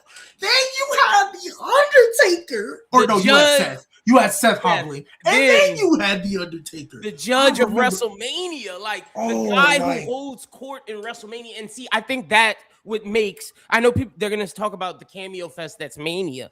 But the cameos in Mania mattered and mattered to the storytelling. The cameos at AEW is just like, yeah, we got this nigga here. We having a good time. But the cameos in Mania, Cena came out because of the beef that he had with Roman, the beef that he had with Solo. You have Seth coming out in the Shield gear to throw Roman off. Roman's like, what the fuck? He's in the Shield gear. Mind you, there was a genuine amount of people when they heard that music. Thought it was Dean. It was like, what? That's why the cameo works. And then I know people wanted Austin because of the ties to Rock, but hear me out. The Undertaker works because he's the judge of WrestleMania. He's the guy who holds court without Undertaker. So for him to come in, lights go out, he's like, nah, this has to happen where Cody gets a fair shake and then winks at him. That's perfect storytelling. That's perfect cameo. And the emotion that you get. Final minute. The emotion that you get with the tears coming out your eyes, right? I think that's really the difference. Because All Out and WrestleMania had big moments. I don't know too many tears was coming out at the end of All Out. Yeah. I know there was a good amount of tears. Seeing Cody finally hit the trifecta of them crossroads. Finally seeing Roman get pinned, for the title in 1,316 days. All that emotion that culminated, that was a really good WrestleMania. Other than like Jey Uso, and obviously we don't care about the pride. Mm-hmm. But other than that too, for real, a really good WrestleMania that culminated a lot of stories, established and cemented stars like Rhea Ripley, cemented Sami Zayn again, having another WrestleMania ending a historic reign. That was Sami Zayn's second Mania ending a historic reign. In Logan and Dom, like they're gonna talk about how great their matches were. They're great. The matches were great. We had great matches as well. There were great grabs. But we have better storytelling. All right, you guys will get a chance. We'll start the 5-minute rebuttal period though, starting with Malik and Nate. All right, we're gonna dive into this, bro. One thing that I think is very important to realize: look at the after effect of both shows. How did the product look after Mania 40? Start to kind of go downhill for a little bit for so many people. Some people start to tap out of WWE after Mania 40. You look at the after effect of AEW. This was the kickstart for them to kind of really being on par with WWE. 2021 AEW, you could debate was better than WWE from every aspect and every angle. Actually, after Mania we're getting 40, nasty now. Mania 40 is why ESPN wanted to sign. Mania 40 is the hype. Everybody's expecting greatness. We're talking about the quality of the show. A lot of people have been tapped out since Mania 40. Wait, no. They didn't tap out after Mania 40. They tapped out after the things that happened after Mania 40 because they weren't as good as Mania 40. So the outlook to what you're saying after Mania 40 was high. It wasn't low. It was That's a the high after effect, though. That's the after effect. The after effect was high. Okay, hold on. After you come off a Mania like that, they didn't capitalize. That's their fault. They didn't capitalize. But on you that can't effect. say it wasn't high. It was high because Mania was so good. High. I said they didn't capitalize on that effect, bro. They just didn't. That's a fact. They didn't capitalize on that effect. A lot of us even come on the pod. We're talking about how after Mania 40, I don't feel right, man. Like the product doesn't feel the same. Like we had people missing episodes because they weren't tapped in with WWE after Mania 40. Nate wanted them. Lewis, like many people were not tapped in because it wasn't as good as 40 and 40. WWE. After Mania 40, that goes into the after effect. The after effect of Mania 40 didn't live up to the hype and the expectations of what that show had. You know what? AEW All Out is what really took that company serious for a lot of angles. That is the moment I think that show alone is the moment that I think many people who maybe not have liked AEW or been tapped in with AEW at that time really start to look at AEW as a legit contender. Like, this company really might be serious. It was giving people WWE versus WCW vibes. Like, we never thought we would have that type of effect again once the Monday Night Wars ended. Once that kind of died down, you never thought you would see another company that could at least match the equal quality of WWE. TNA tried. They failed tremendously. It didn't work out for them. AEW, after that show alone, I think that's what that alone is the show that people started to take AEW seriously. And then 2021 AEW was the peak. It's the best year they've ever had in the company. Okay, let's get Nate in here, and then I'm going to come back to G and Lynn for the final 2 minutes. Oh man, all right. You want to talk about stories? You want to talk about build? Oh, let's go through this card. Let's see what these stories are like. Rhea Ripley, Becky Lynch. What was that build like? Not really all that great, but it was solid. It was don't do that. Oh, okay, go ahead. Go. It was solid. It was solid. It was better than last year's, but it wasn't as good as Becky and Bianca. It was solid. The 8-Time Down Under, the whole tag team, it's solid build. It's a tag team 6-man. You don't really need to go to that. Then you get to the LWO versus the Judgment. What was it? Dominic Mysterio, Santos Escobar, whatever the fuck this build was. What was this build? What was this about? It should have been Dirty Dom versus his father again, but I don't know what the fuck they were doing. And then after they had that, what the fuck did they? I forgot one of them niggas in the football. They had them niggas come out. He interfered to the win. For what? Okay, whatever. Jay, Bianca, Naomi. Victory, okay. It was pretty much a glorified squash, six man. Then you get to Sami Zayn and Gunther. You want to talk about a good build? Sami Zayn shouldn't have been in that spot. Should have been Chad Gable. Yes. I remember the outrage when Sami Zayn beat Chad Gable. You want to talk about a good build? And the build was Sami gets his ass beat by Gunther. And the match itself, fine. It was good. It was good. Not as good as I think a Sami Zayn Gunther WrestleMania match would be, but it was good. It was good. It passed the bar. 3.5 stars. And then you have the main event. I'm not going to touch the bloodline stuff. That was pure perfection. McIntyre, Seth Rollins, very good. Involves CM Punk. I will give them that. The Pride. I said we ain't got to talk versus, about that. Keep going. Versus, I said we ain't got to talk about that. Hey, listen. I'm not gonna talk about Jimmy and Jay. I'm not gonna talk about Jimmy and Jay. I'll give you that. But we gotta talk about this bullshit right here. Because what is this? What are we talking about? What was this build? What are we doing here? And AJ Styles had a good match, was good, build was solid. Logan Paul, Kevin Owens, good build. Bailey and Io Sky? What what was this build, bro? What are we doing here? So look, It should have been so much better. They had one good moment. They had one good moment, and then they completely forgot about this fucking story. Right. So Match was great though. Match was great. But the story. It's our time, G. Yeah, go. Yeah, you got. I'm going to give you guys the last 3 minutes to respond to everything they said. Go ahead. So this is what I will say, right? And I really want to address Malik. The first thing he said, right? Because I do agree with you. All Out 2021, we was like, okay, AEW, y'all started cooking. I'm gonna be nasty here. It's a lot easier to feel like a serious contender when your opponent, when the bar is in hell. Do y'all want to know the last pay-per-view before AEW came out with All Out 2021? You want to know what WWE put out? It was SummerSlam. You want to know what they put out? Alexa Bliss versus Eva Marie with Doudrop in the corner. Doudrop, mind you. Wasn't even Pepper Never. Doudrop. That's what AEW was competing with. You know what else they were competing with? Where was it? Big E and Baron Corbin in a pre-show match. That's what they were competing with. RK Bro and AJ Styles and Omar Styles kind of run the course. RK Bro was funny. I'll give you that. Damian Priest and Sheamus, and who really cared for real? Becky Lynch and Bianca. That was good. That was good. Drew McIntyre and Jinder Mahal with Veer and Shanky barred from ringside. Ouch. That's what they was competing with.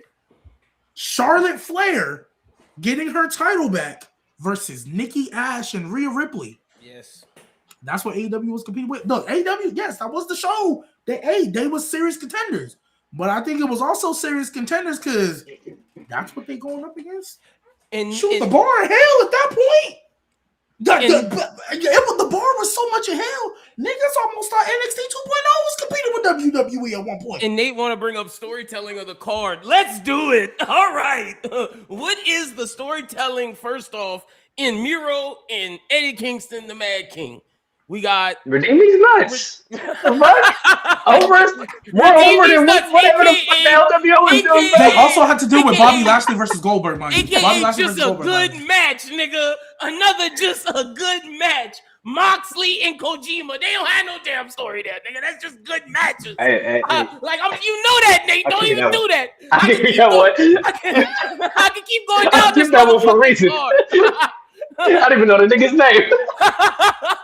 I keep going down this damn card. It's great matches, not good storytelling. And you know that's true. Wait. This was Jericho and Jams, CM Punk, Omega, Lucha Bros. Come on, what we talking about? Wait, Becky Lynch versus Bianca. This was the squash match. This wasn't even the good one. This was the squash match. Oh, that's my son.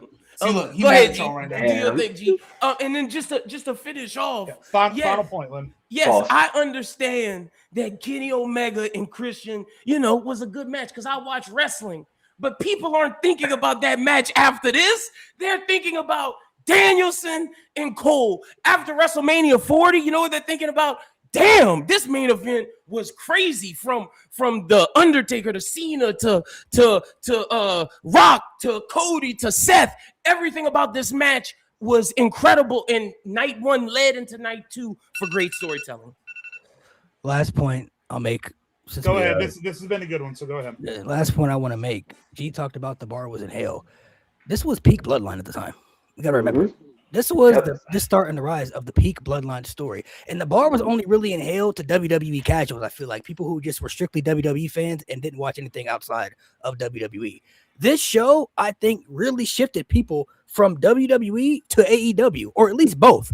People saw this show and said, I don't know, man, I might start tuning into AEW. I know people who were against it, who just refused to watch it just because it was AEW.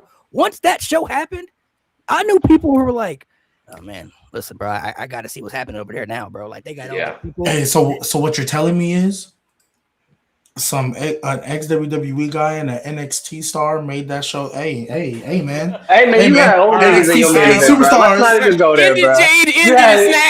Undertaker with a bad hip can barely walk. Bald ass Mafia. That's it. That was super entertaining. Lynn, you crack my shit up, my guy. You crack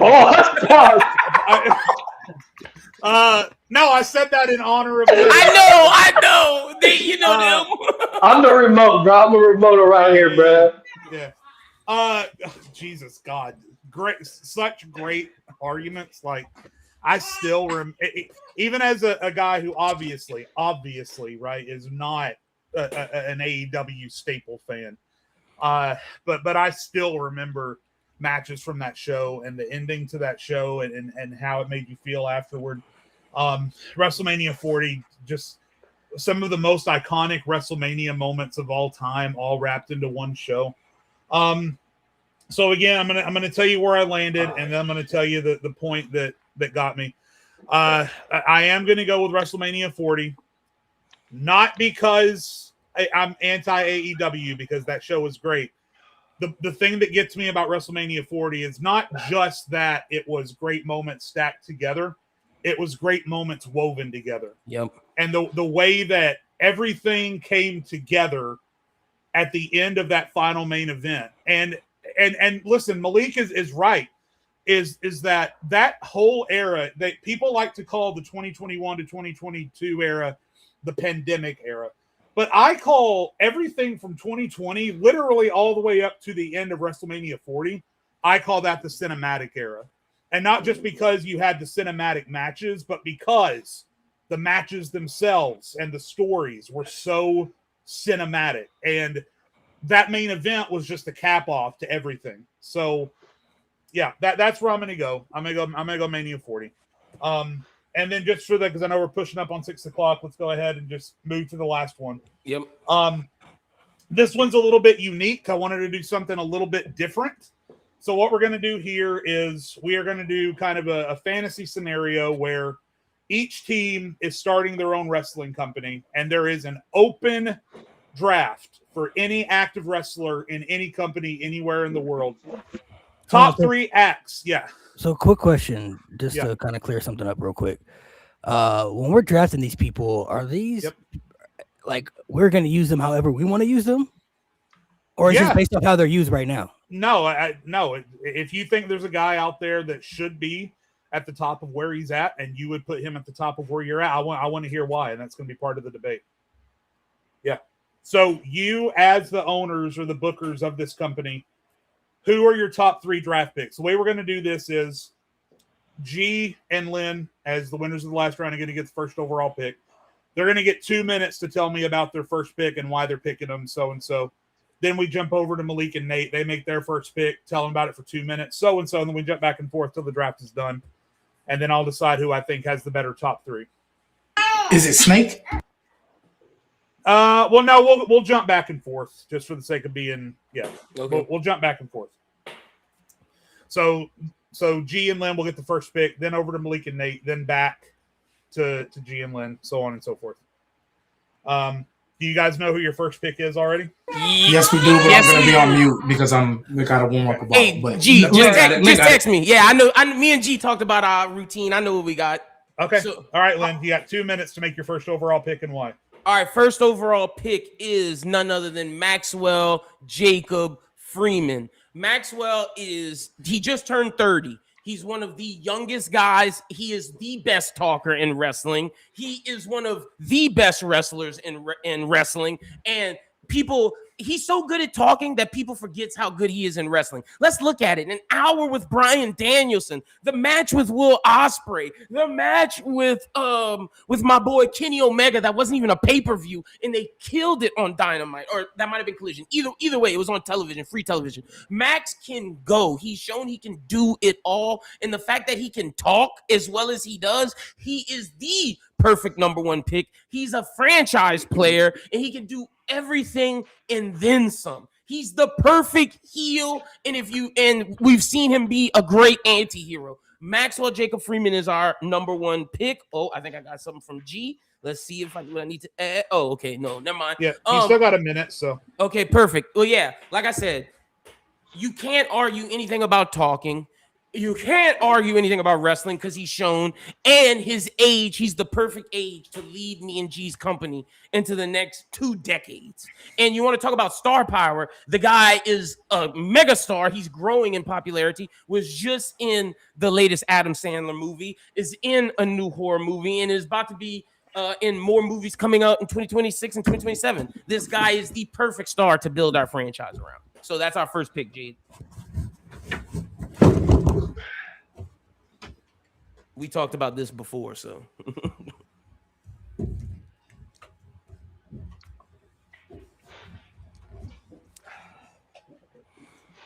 Okay. Yeet. We're not taking him. Don't get it twisted, bro. Y'all can have him, bro. Bro, Nate, if y'all took Jay Uso, I'd be like, what the fuck? Y'all can have him, bro. I'm gonna let y'all know that right now. Y'all can have him, bro. Hey, if y'all took Jimmy and then just like, no Jay. All right. He said we could take anybody and turn him into a top star. All right. So MJF, first overall pick. I kind of expected that. Yes, sir. So Malik and Nate, you guys are up. Whoever you want to take the first overall pick in 2 minutes, go ahead. All right. Hey, hold on. We're still deciding between two people. Okay. That would be my logic right there, honestly. Because if we take that one, we can just pick whoever they, between that two individuals, we can just take the other one. Like they're both good. All right. Let me explain because I feel like I can wove this and make it logical. All right, so for our first overall pick, we're going to go a little unique. We're going to take Rio. That is the team of Rhea Ripley and Io Sky. They are the current tag team champions. And the way you can do this, you can literally build a tag team division around them, but you can also build a women's division around them at the same time. So you knock off two birds with one stone. You can do so many storylines, unique storylines with them. And then once they're done with that tag team, you can push them off to the singles route. I mean, there's no set in stone. Damn, there's no set in stone timetable for this team, but you got two big draws. You got two women who push merch. Like I said, you already established two divisions off rip.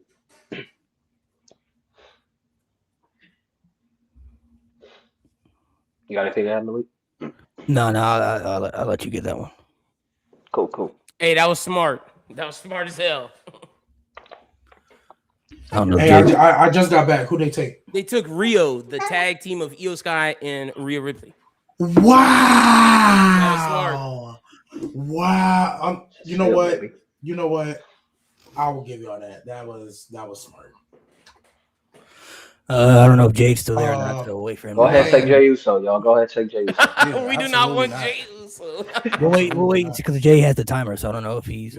Yeah, I don't know if he's back. True. Yeah, I don't know if he's timing stuff right now, but. Hey, so Lynn. Mm-hmm.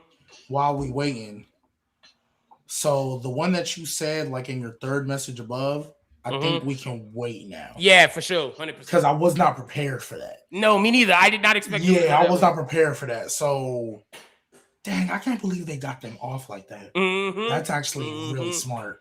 Yep. I'm not gonna lie, we have our pick. I still think we should go him. Yeah, definitely. But I still think we should go who you said. Yeah, for sure. Because we're looking at like how we would use them, right? Exactly. It's how we built Right, it. cool, Yes, cool, exactly. Cool.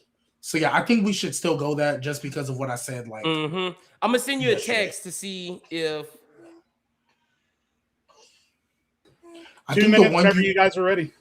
Oh, okay. So, Well, yeah, no, are we gonna lock that in? Yeah, let's lock that in. G. All right, cool. So for our second round pick, we got MJF, face of the company, top heel. Well, we need a baby face to match that. So we're gonna go with the young 21-year-old OG Javon Evans as our second round pick. Our thought process is that man is 21 and already over. Yeah. Yes, I do agree with Nate. We've talked about it on previous shows before. I need to get him a little media training, just a little bit. Can't run around saying nigga on TV, because it slip out your mouth. But I think Javon Evans, he's already super talented. He's already one of the best, or not one of the best, one of the most over baby faces. Right now, he's in the mid card, yes, but in our company, we're strapping the rocket to him. We don't care that he's 21. We're all in the business about making new stars. He's already way above his years in ring. He's already way above his years in being able to connect with the crowd. And if we can really have him untap his potential, he's 21, guys. Yep. Cody Rhodes is in his 40s. And there's Finn Balor's in his 40s. CM Punk is in his 40s. Roman Reigns is in his 40s. 40 is the new 20 in WWE, yeah. Right. So imagine if we can get 2 decades out of him, and that might not even be his prime. Yeah, we gotta lock in. Gotta lock in Javon Evans. And there's nobody else that could get the promo skills out of him better than Maxwell, Jacob, Friedman. And like like G said, the best thing about Javon is he's a natural babyface. We don't have to teach anything to him about wanting the crowd to love him because the crowd naturally loves him. He has that Jeff Hardy like charisma. So when you have that charisma matches with MJF's charisma, our company's through the roof, baby. Hey, I'm not gonna have to acknowledge this comment. Someone said now draft the Death Riders. I hate you. I hate you. But you don't want Death Riders, Daniel Garcia? We got our next pick whenever the time. Okay, yeah, go ahead. We're talking about Future. This guy just embodies everything that has dollar signs all over it. We taking over Femi. We figured that was your first pick. We knew that was your first round pick. Yeah, that's what we was prepared. Femi has everything you could ask for in a top guy. He has the believability, he has the size, he has the charisma. Everything about him, he's so believable. There were people vouching for him to win the Royal Rumble in his debut because people would have bought into it. This guy has everything you could ask for. Super young. This is somebody that you look at that's like, yeah, that's a WrestleMania main eventer. That's a guy that we could position at the top of the card and make a lot of money off of, and somebody who's going to be so valuable for the future. He has everything. Everything you could ask for in a top superstar. He has every accolade that checks off every box. The ruler. Babyface or heel, too. You can do both. Babyface or heel. I don't really got to say much. Yeah. Nate, you got anything to add to that? Still got a minute. Nah, bro. Second pick. All right, cool. All right, we jump over to the final pick then for G Baby and Little G Junior and Lynn over there. Yes, sir. Me, Lynn, and Little G Baby over here. We have decided, right? Granted, since they had a great move, we already had this locked in, but because they had a great move, we got somebody to counter that. So why not get arguably the best women's wrestler for the past 3 years, arguably, in timeless Toni Storm. Yes, sir. Another young one who has mastered the art of being a babyface or a heel, is elite in ring, has clearly got one of the bigger connections with the crowd across any company you can think of. And again, we talk about, making new stars. Your three faces of the company right now are not even 30. Yep. You can build around that and have a company be built off those three stars for the next decade, let alone the stars that they're going to make themselves. We have to, Rhea is definitely an option we thought about, because she's 28. If you look at all the other top stars that you can pick as far as women goes, all of them in their 30s, so age really don't matter to them. So why not get the woman who's been arguably one of the best wrestlers on the planet? And what we wanted with our top woman star and our top men star, both MJF and Tony, can not only both go in the ring, but they're great storytellers. Over here with me and G, we want to be able to tell incredible stories. And if your top guy is Max and your top woman is Tony, there's no better storytellers at that age. Who, mind you, can do it on both sides. Peak baby, babyface MJF was one of the best peak storylines before he got injured that we've ever seen in our life. It was able to work. Toni Storm clearly can do both. Of course, we got the young OG Javon Evans to round out our top three. Who they'll teach. And that's the thing that we like at ours. You can go heel, you can go babyface, but overall, we tell great stories and got good graps. All right, that's 2 minutes. So now over to the final pick with Malik and Nate. All right. So for our last pick, I wanted to lean towards the younger guys because I believe in investing in the future. But also investing in the future, you need someone who's been around the block. You need someone who has credibility to give back to the new generation. And who better to do that? And you said we use him however we want. So he's full-time. Ain't no PTO over here. We are choosing the one, the only, the tribal chief Roman Reigns, because he has the storylines, he has the promos, he has the in-ring ability, and you want to talk about, Javon needs media training. That's great. We got someone who can promote our promotion from day one. We draft Roman Reigns. Oh, all right, we need you to go on ESPN. We need you to go on this late night show. We need you to make this TikTok, this whatever, right? And people are going to watch. People are automatically going to be invested. Even if we only use you for 5 years, in those 5 years, you can put over Oba. You can put over whatever other young guy that we have in this draft.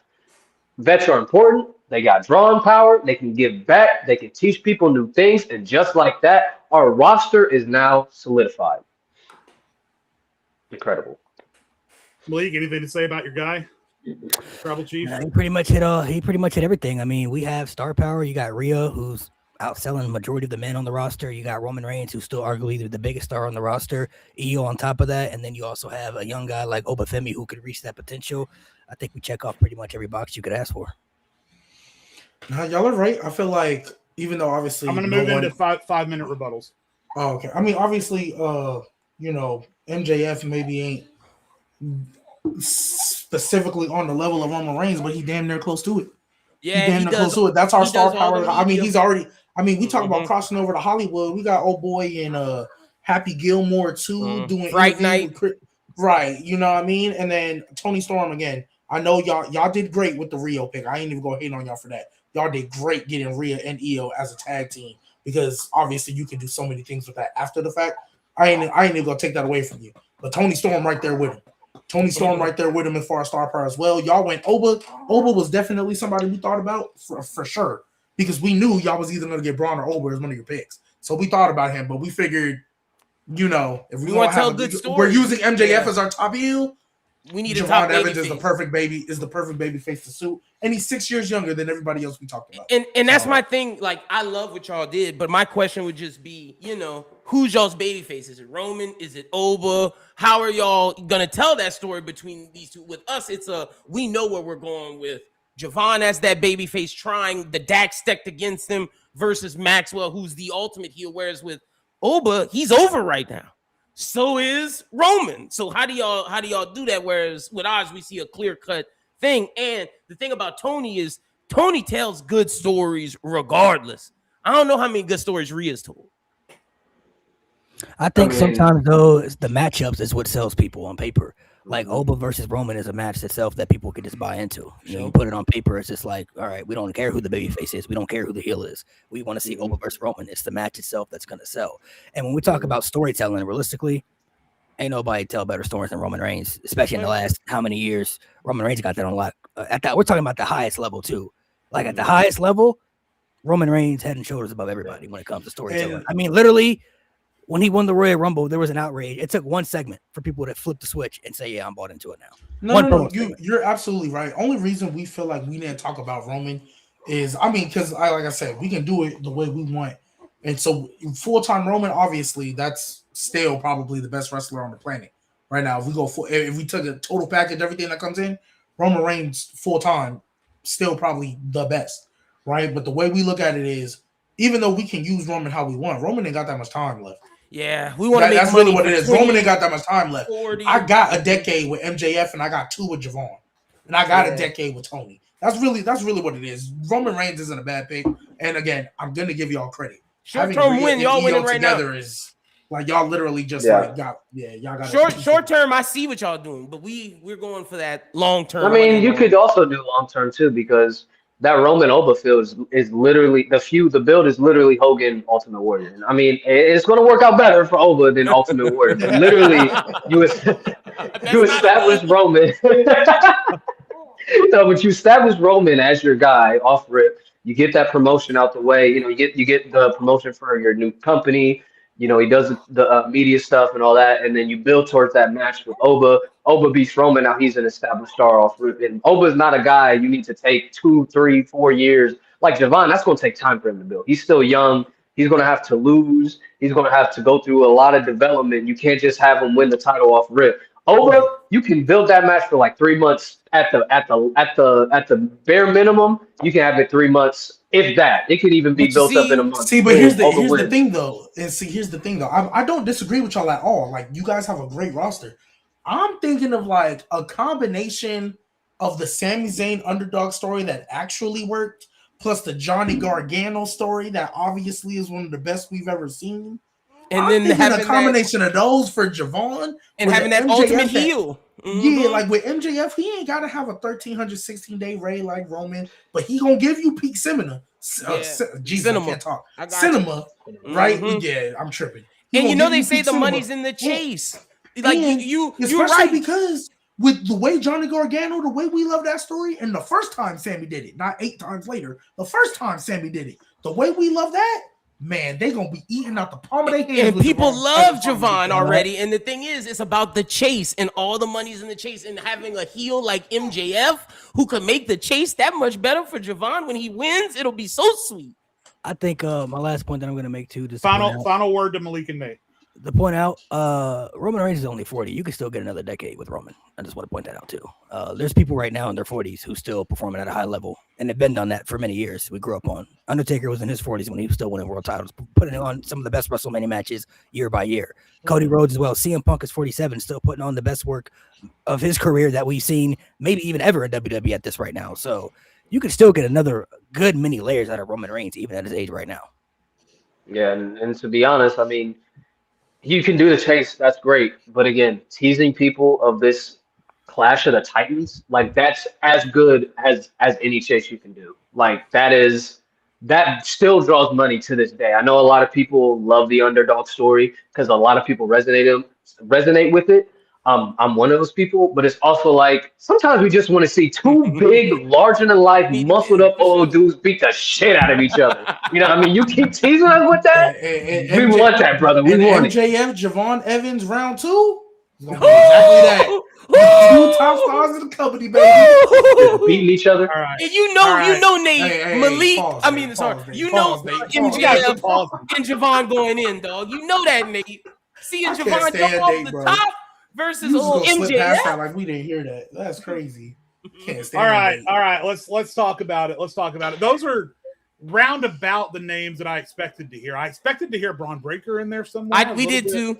You couldn't tell me, Malik. Guarantee if it was 5 picks, you would have Right. We thought y'all were going Oba and Braun 1 and 2. We thought y'all were. Here's what I liked on G and Lynn's side. Obviously, Lynn knows I'm an old school guy. I love, even though wrestling nowadays does operate more on a shade of gray territory rather than good guy versus bad guy. I still love the classic good guy underdog versus the bad guy final boss stereotype. So Javon versus MJF, I mean, take all my money and sign me up.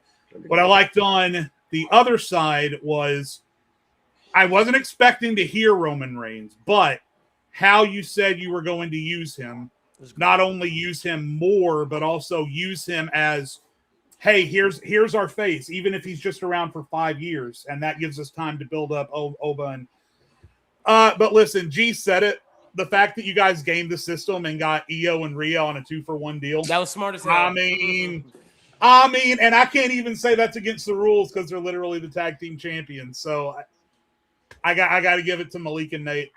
I do. I mean, the 2-for-1 is great. The role that you're going to use Roman in is great.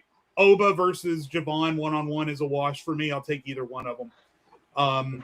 But it's Rhea and Io versus It's Rhea and Tony. Io that did it, yeah. And we literally, I texted him. I was like, "Do we want to take Mina Shirakawa with Tony?" It's like, And I was like, it's not gonna hit. Nah, It's it not- doesn't hit. I was like, it's not gonna hit the same. I feel like It would hit with us, but it wouldn't hit in general for with sure. the public. Nah. Yeah, it would have hit. That was a great battle, man. A tie. Yeah.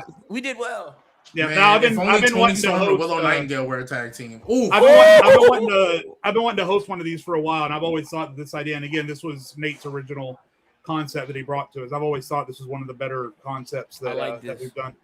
And I haven't. So this is my first time I got a chance to present the topics. And again, aside from the draft one, if you were to ask me any of these 4 questions, the options that you guys have are my top 2 answers to each of those questions. So super good debate. Super awesome to be able to do that. So I appreciate it. Good job, guys. Those are great questions, Jade. Oh, yeah, man. Yeah.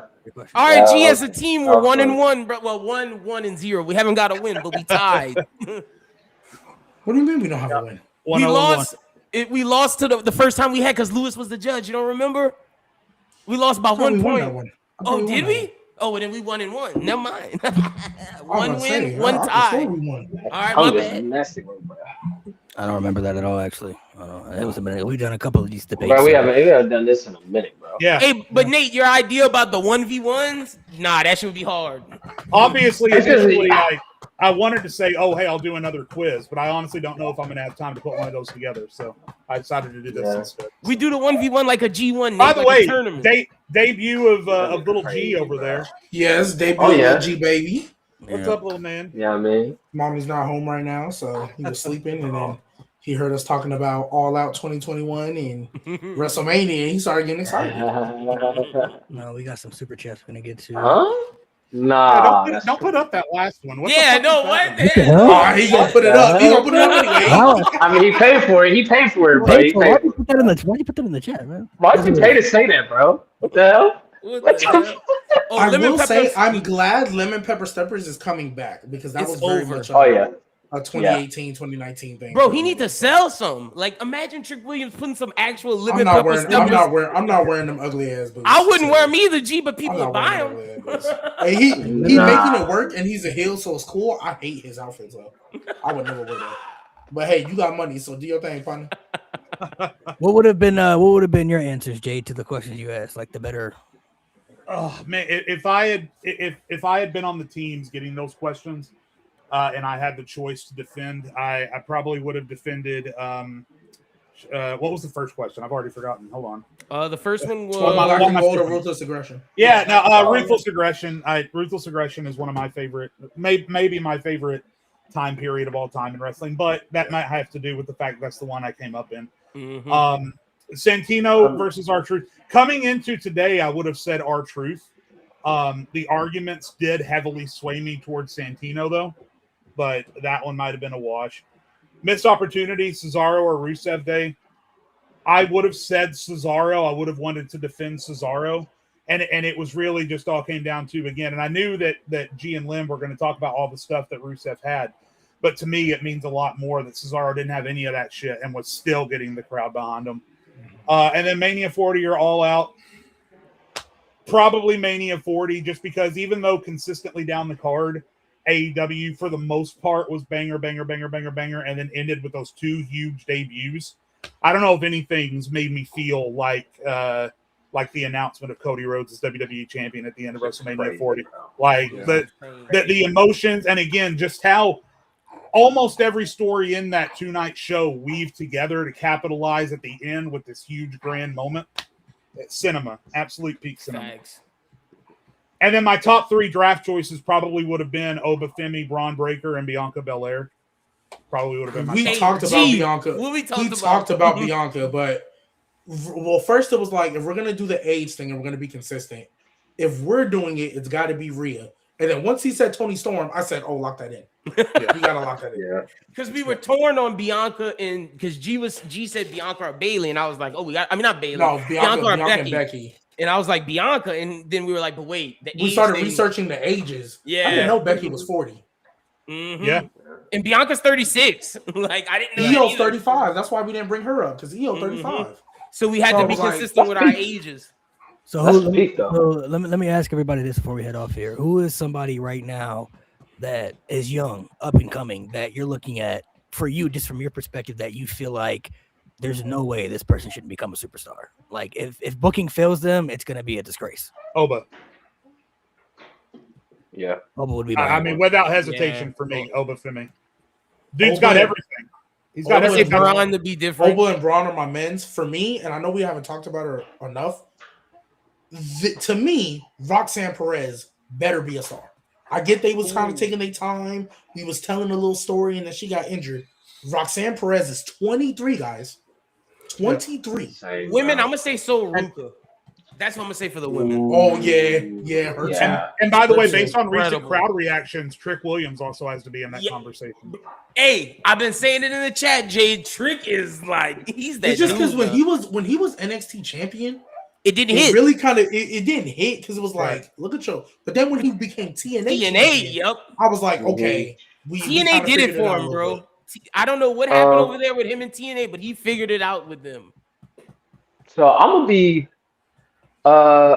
different because I was gonna say Javon, but I'm gonna be different with both my men and women's pick. They haven't made it to the main roster yet. One of them hasn't even made it to NXT full time. For my men's, I'm gonna say Jackson Drake. I think he has the look. He's great in the ring. He's good on the mic. I think, and he's super young, bro. He's like the same age as Javon. So they got time to build him. Another one is Kendall Gray. Seen her from her Evolve debut. Freaking Hooper. Like, they're already building her up. So, like, the only Women's thing Kurt that's Angle, stopping these bro. two, yeah, bro, women's Kurt. Like, I literally, like, nothing. The only thing that's So stopping what them you're is the saying book. is I need to watch Evolve now. Yeah. You need to watch Evolve, man. I've been making videos, man. Evolve Nigga, Nate I'm Cappuccino Jones. Where is it? You said it's Tubi. Bro, right? he's like Tubi's free? Tubi, bro. Hey, you're gonna see some segments, and you're gonna see why it's on Tubi. But it's still good though. Then like, what's the name? Because it's in the Eli Kid Knight. Lions and her. Eli Knight, Her yeah. on there. Yeah. Eli Knight just went to. He just went to Jackie- Eli NXT. Knight and Matt Cunningham. They had a match against Swipe Right on the February 11th edition. That match was fucking gas, bro. That match was so good. They be having some like it's the tag team matches and the women's matches that be banging on that show. I feel like for me, multi-person matches. Oh my I god. like Jack Cartwheel too. I like him. Ooh, yeah. Oh yeah, he hasn't been on there. He's been in AAA. He's been in though. AAA. Yeah, I was about to say it's been a Jack minute. Harlow. Somebody down there making too music? involved that I think You they silly. want. I think they really want Kelly Armstrong to be big too because she has the Ooh, look. yes. She has the Yeah. look.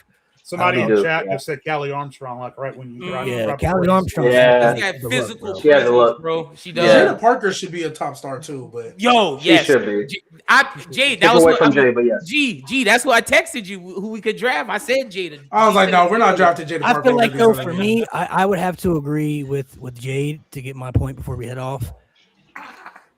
I still think Braun Breaker's going to be the next face of the company. I think they've already Yeah. been sold on that. I think 100%, they've pretty yeah. much been sold that they've wanted Braun since NXT 2.0. But Mhm. He had the first match. Oba, bro, like for me, if I had to pick, I'd pick him, bro. Like he has it. Like I feel like he has the it factor. He has everything you could ask for. Like I just believe that you can have two faces of a company. I think they both can do the exact same thing.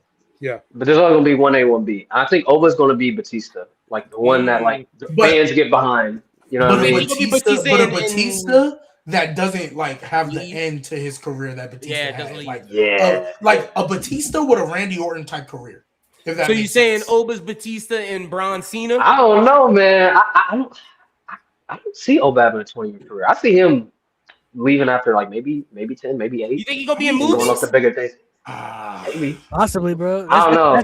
That's the long term. I think a lot of wrestlers are starting to understand that Yeah. you can only take bumps temporarily, bro. See, I think Trick Yeah. gonna be in Movies- movies. Movies is Oh the yeah, for movie. sure. I think Hollywood trade. Yeah. I think a lot of wrestlers are starting to understand that you can only take so many bumps. Yep. And life, you have to find a life outside of wrestling at some point. The Rock has really been the catalyst for that. You know what I mean? Like he did it at his peak. He left during the prime of his career and said, "I'm gonna go over here and make these movies and hopefully succeed to show that everybody can make a career or a living outside." Before that, nobody was taking wrestlers serious as actors. You know what I mean? So I'm now not- Hulk Hogan shit the bed. it's a different. I'm not It's a mad different at that, move, bro. Mr. Yeah, if Bernard. y'all haven't seen, y'all gotta watch that new movie with Batista and Jason Momoa. That shit was fire, bro. Oh yeah, Fire. that Yes. that went On crazy. Amazon, that That shit went was crazy. fire, bro. I'm Yeah, like, that went oh, crazy. Batista's really a good actor, bro. That shit I'm was not gonna lie, Yeah. Jason Hey. Momoa, low key, he could have gone here. He can go join the bloodline right This quick. is not a hot take because this is the truth. Batista's the best wrestler turned actor. Fact. He is. He's the best Yeah. acting wrestler. No, bro. Only reason why I pause on that is because he barely now started adding some versatility. Bro, you okay. No, because let's be real. Blade before Runner. before he was really banking off Guardians of the Galaxy. I That's know, what he was banking but off. see, I'm giving him his was props the- for them smaller roles. Like the nigga was in Arrival. He was in Blade Runner. He was in some of these Dune. Denis Villeneuve Dune. Like Dune. I think now he's starting to get some of the versatility to where I can hear you out more, but it wasn't always this case. No, he was we, in we solo can say what we roles, want to say about The Rock.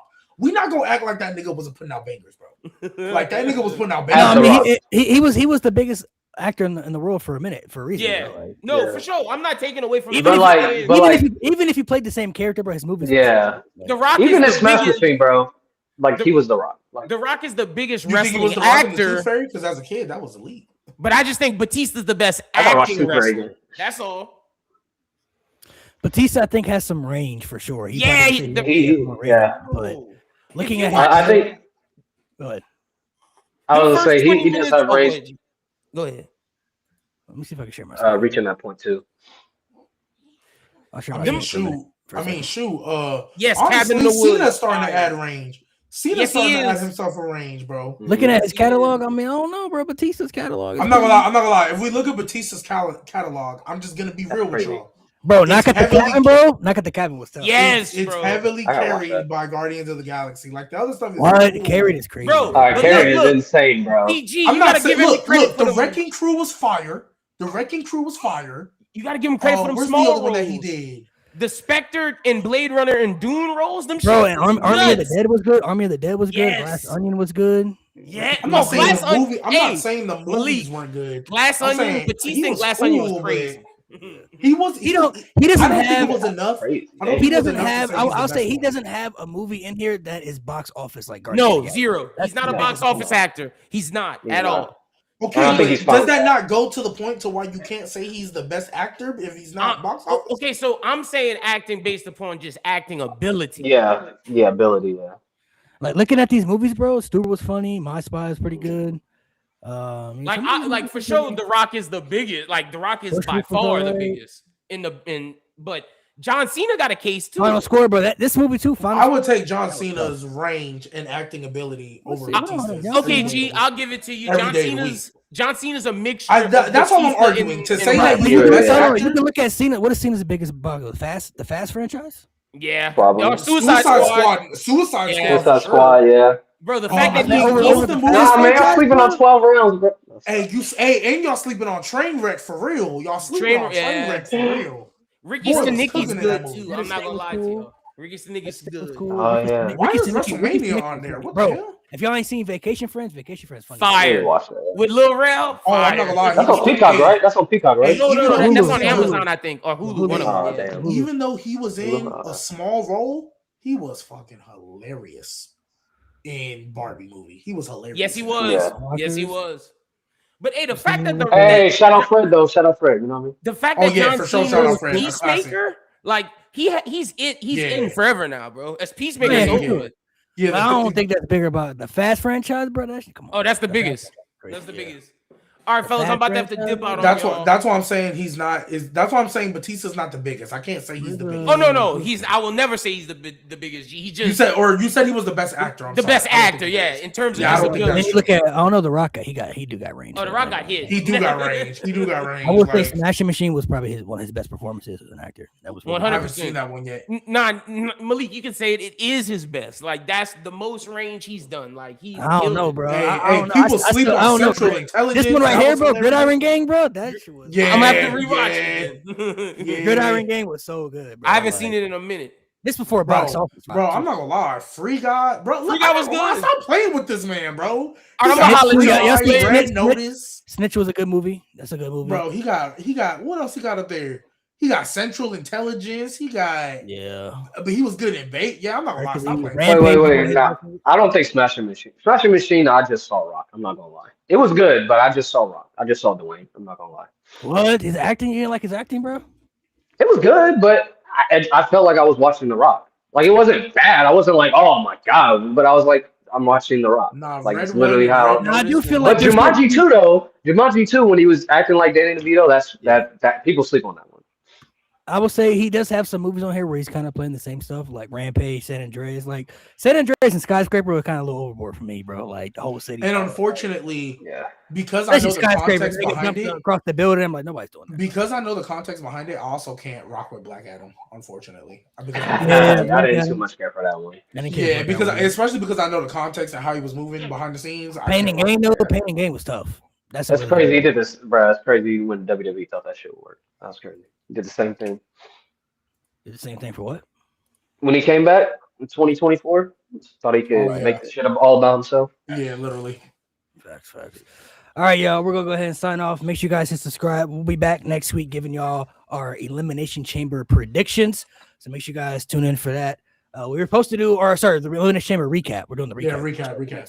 We were gonna give our predictions this week, but we don't know all the participants in the match. So, Yeah, if you live in Chicago, good luck trying to go to a watch party. I'll be there. I'll be there at the show. Oh yeah, I heard about that. They bugging. Yeah, I don't know Yeah. what they're doing. Though. That's They crazy. bugging. They want people to buy that ESPN stuff, bro. It's crazy. It's crazy work. It's crazy work. So But Make if sure you you guys bought tune in. ESPN and I don't see the issue, but whatever. yeah. Host them at your house, man. Host them at your Hey, house. but I bet you they gonna take all them clips of people having watch parties not in Chicago. They Yeah. gonna take all them clips and put it on the recap Oh, yeah. page on Monday. Yep. We probably could have did our little predictions, but I think we all kind of haven't stated what we're gonna do. But I just want to know who y'all think is in the box. I honestly don't know. Bullshit. He said bullshit. Triple H gonna come out and say new era. That's what they're saying. New era. Bro, I'm gonna be so pissed. I hope and pray it's Bianca. That's the only person. I think it's Jericho. I think Jericho would be the most because Jericho's always been known to have like them crazy returns that So well, Jericho would be cool though, but because of what I want them to do, I want them like in a feud, like because who qualified for Elimination Chamber? Just Alexa, right? Charlotte didn't. Charlotte's not in there. They right. So what I hope happens is like Nia and Lash take out Alexa to continue that feud, and then who's in the box? Bianca Belair. Realistically, if it's not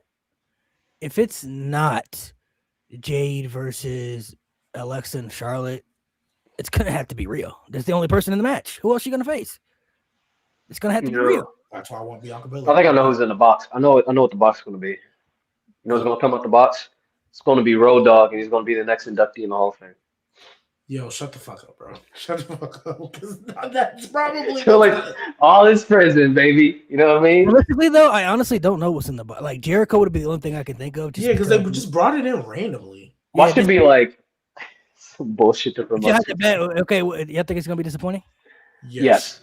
I'm more confident that it'll be disappointing. For real, you don't have any faith? It could be like a dog or something. I'm like 85% confident it'll disappoint because it's gonna be some. I feel like it's gonna be some type of sponsored thing, like, oh, this is our new fucking. I don't know. So if it's Jericho, would that be a shocker to you? Like, all right, that would be a shocker. Jericho, I'm like, okay, cool. I mean, I heard about his contract freezing, but if they can that wouldn't upset you. Y'all be like, all right, I can live with that. Like, it's fine. If it's Jericho, I'll be like, oh shit. Sure, I'll be at like, least okay, he's back. cool. I know people are going to be pissed. They're going to be like, oh, why is he back in the box? As long as not in the main event. Yeah, people are going to be mad regardless. Whatever is in the box, people aren't going to like. All right, like. Oh my God! Somebody just reminded me that Tiffany Stratton's in the chamber. I don't think they're going to do Tiffany and Jade again, though. They might though because I think it's fair to say that Rhea's not winning because they're going to defend the tag titles, bro. And even though they haven't been on TV, the Bellas are still there. Yeah, for sure. But I could see them doing they've done matches before. I mean, probably know that, but they could drop the tag titles before Mania. I hope they don't. It could be EO. It could be EO and Rhea versus EO versus Rhea versus Jade. They could do that. That's disgusting.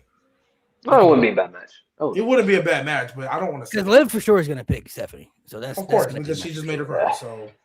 So for Jade. I really think it's probably that last entrant. Who else is in that? Guys, who else is in that? I don't know. Who else is in that qualifying It's match? Tiffany, Rhea. No, they got one more. They got one more qualifying match. I don't even know, bro. I think it's Lyra. Oh, it is Lyra. Let me see. Hold on. Bailey already had a shot, right? It's Raquel, Io, and Kyrie. Also, Io gonna be there. Okay, I think Io. Honestly, I don't think it is. I think it's gonna be. Yeah, y'all know a crazy prediction. I think it's gonna be Raquel. Y'all want to know a crazy prediction that I have? This is nasty too. I hope this doesn't happen. By the way, so I'm hoping this doesn't happen.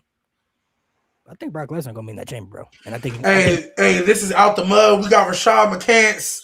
I holla at y'all. Appreciate you. We not doing this. I think Brock Lesnar is gonna take out LA Knight, and that's gonna be the story for Mania. Because Nate's the one that said that he think they're gonna do Brock Lesnar versus LA Knight at Mania. And I was like, I don't know. Oh, Brock Lesnar does come back on Raw. But he's on Raw tomorrow before Mania. Well, then he's not going to be in the box. He can't be in the box. Well, no. I think there's going to be something where if he doesn't take out LA Knight, I could see him taking out the triple threat match of all those guys and just inserting himself because he's not going to have a match to qualify. So I can see that happening, bro. I swear, I just really because why is he on Raw for what? For the chamber match? For what? Hey, he's probably gonna go after the Masked Man. He's probably gonna help Division. Paul probably called him in. To go after the Division? No, to help Division. To Paul, I'm pretty sure Paul Heyman called him in. Like, hey man, this Masked nigga fucking us up. I really hope the Masked Man is Adam Pearce. It's Grayson Waller. I think if it's Grayson Waller, that's disgusting. It's Grayson Waller. If it's Adam Pearce, that'd be fire. But I don't think it's gonna be. Why do you think it's Grayson Waller? His connection with Austin Theory. I heard Austin Theory. Isn't he running with the New Day though? Yeah, but that don't mean that could be the distraction right there. And Austin Theory, supposed to be Seth Rollins' fire, some bullshit like that. That's what I heard too. What? That's what I heard. I heard They the theory. said that Austin Theory, because of his connection back in COVID when they were Oh, in yeah, the, yeah. That makes yeah, sense. like He's a he's spy. he actually supposed to be the spy. He's I'm the not one gonna who lie to you, caused Braun Breaker. I think Austin Theory, he kind of in the same boat. I mean, he gonna be the jobber of that group. He there. Bro, that division, bro. Like I see stuff online. I look at that group, bro. Like there's like literally no aura. I'm like, first of all, I didn't like the group to begin with. I thought the group was shit to begin with. But then they just need to have Braun Breaker with Paul Heyman. That's it. that's what I'm saying, bro. They just stop making And if shit they want to up. throw Braun in there too, those two alone, they work together. Yeah, that's fine. They're a good tag team. Yeah. Like, Yeah, Logan Paul doesn't once need to they be- added Logan Paul doesn't need to to be it, with Paul Heyman. Like we already know he's gonna be pushed, so he doesn't need to be there. That's not gonna change his push. Austin Theory, I mean, he's good. He's good by himself alone if he gets the opportunity. But I just don't know if he's really gonna be pushed in that same light. I'm not gonna lie to you. I just kind of feel like he's gonna be the jobber of the group. Like when they have tag team matches, he's taking the pin. It's gonna be him. Yeah. He's gonna be taking the downfall. So, all right, y'all, we out of here.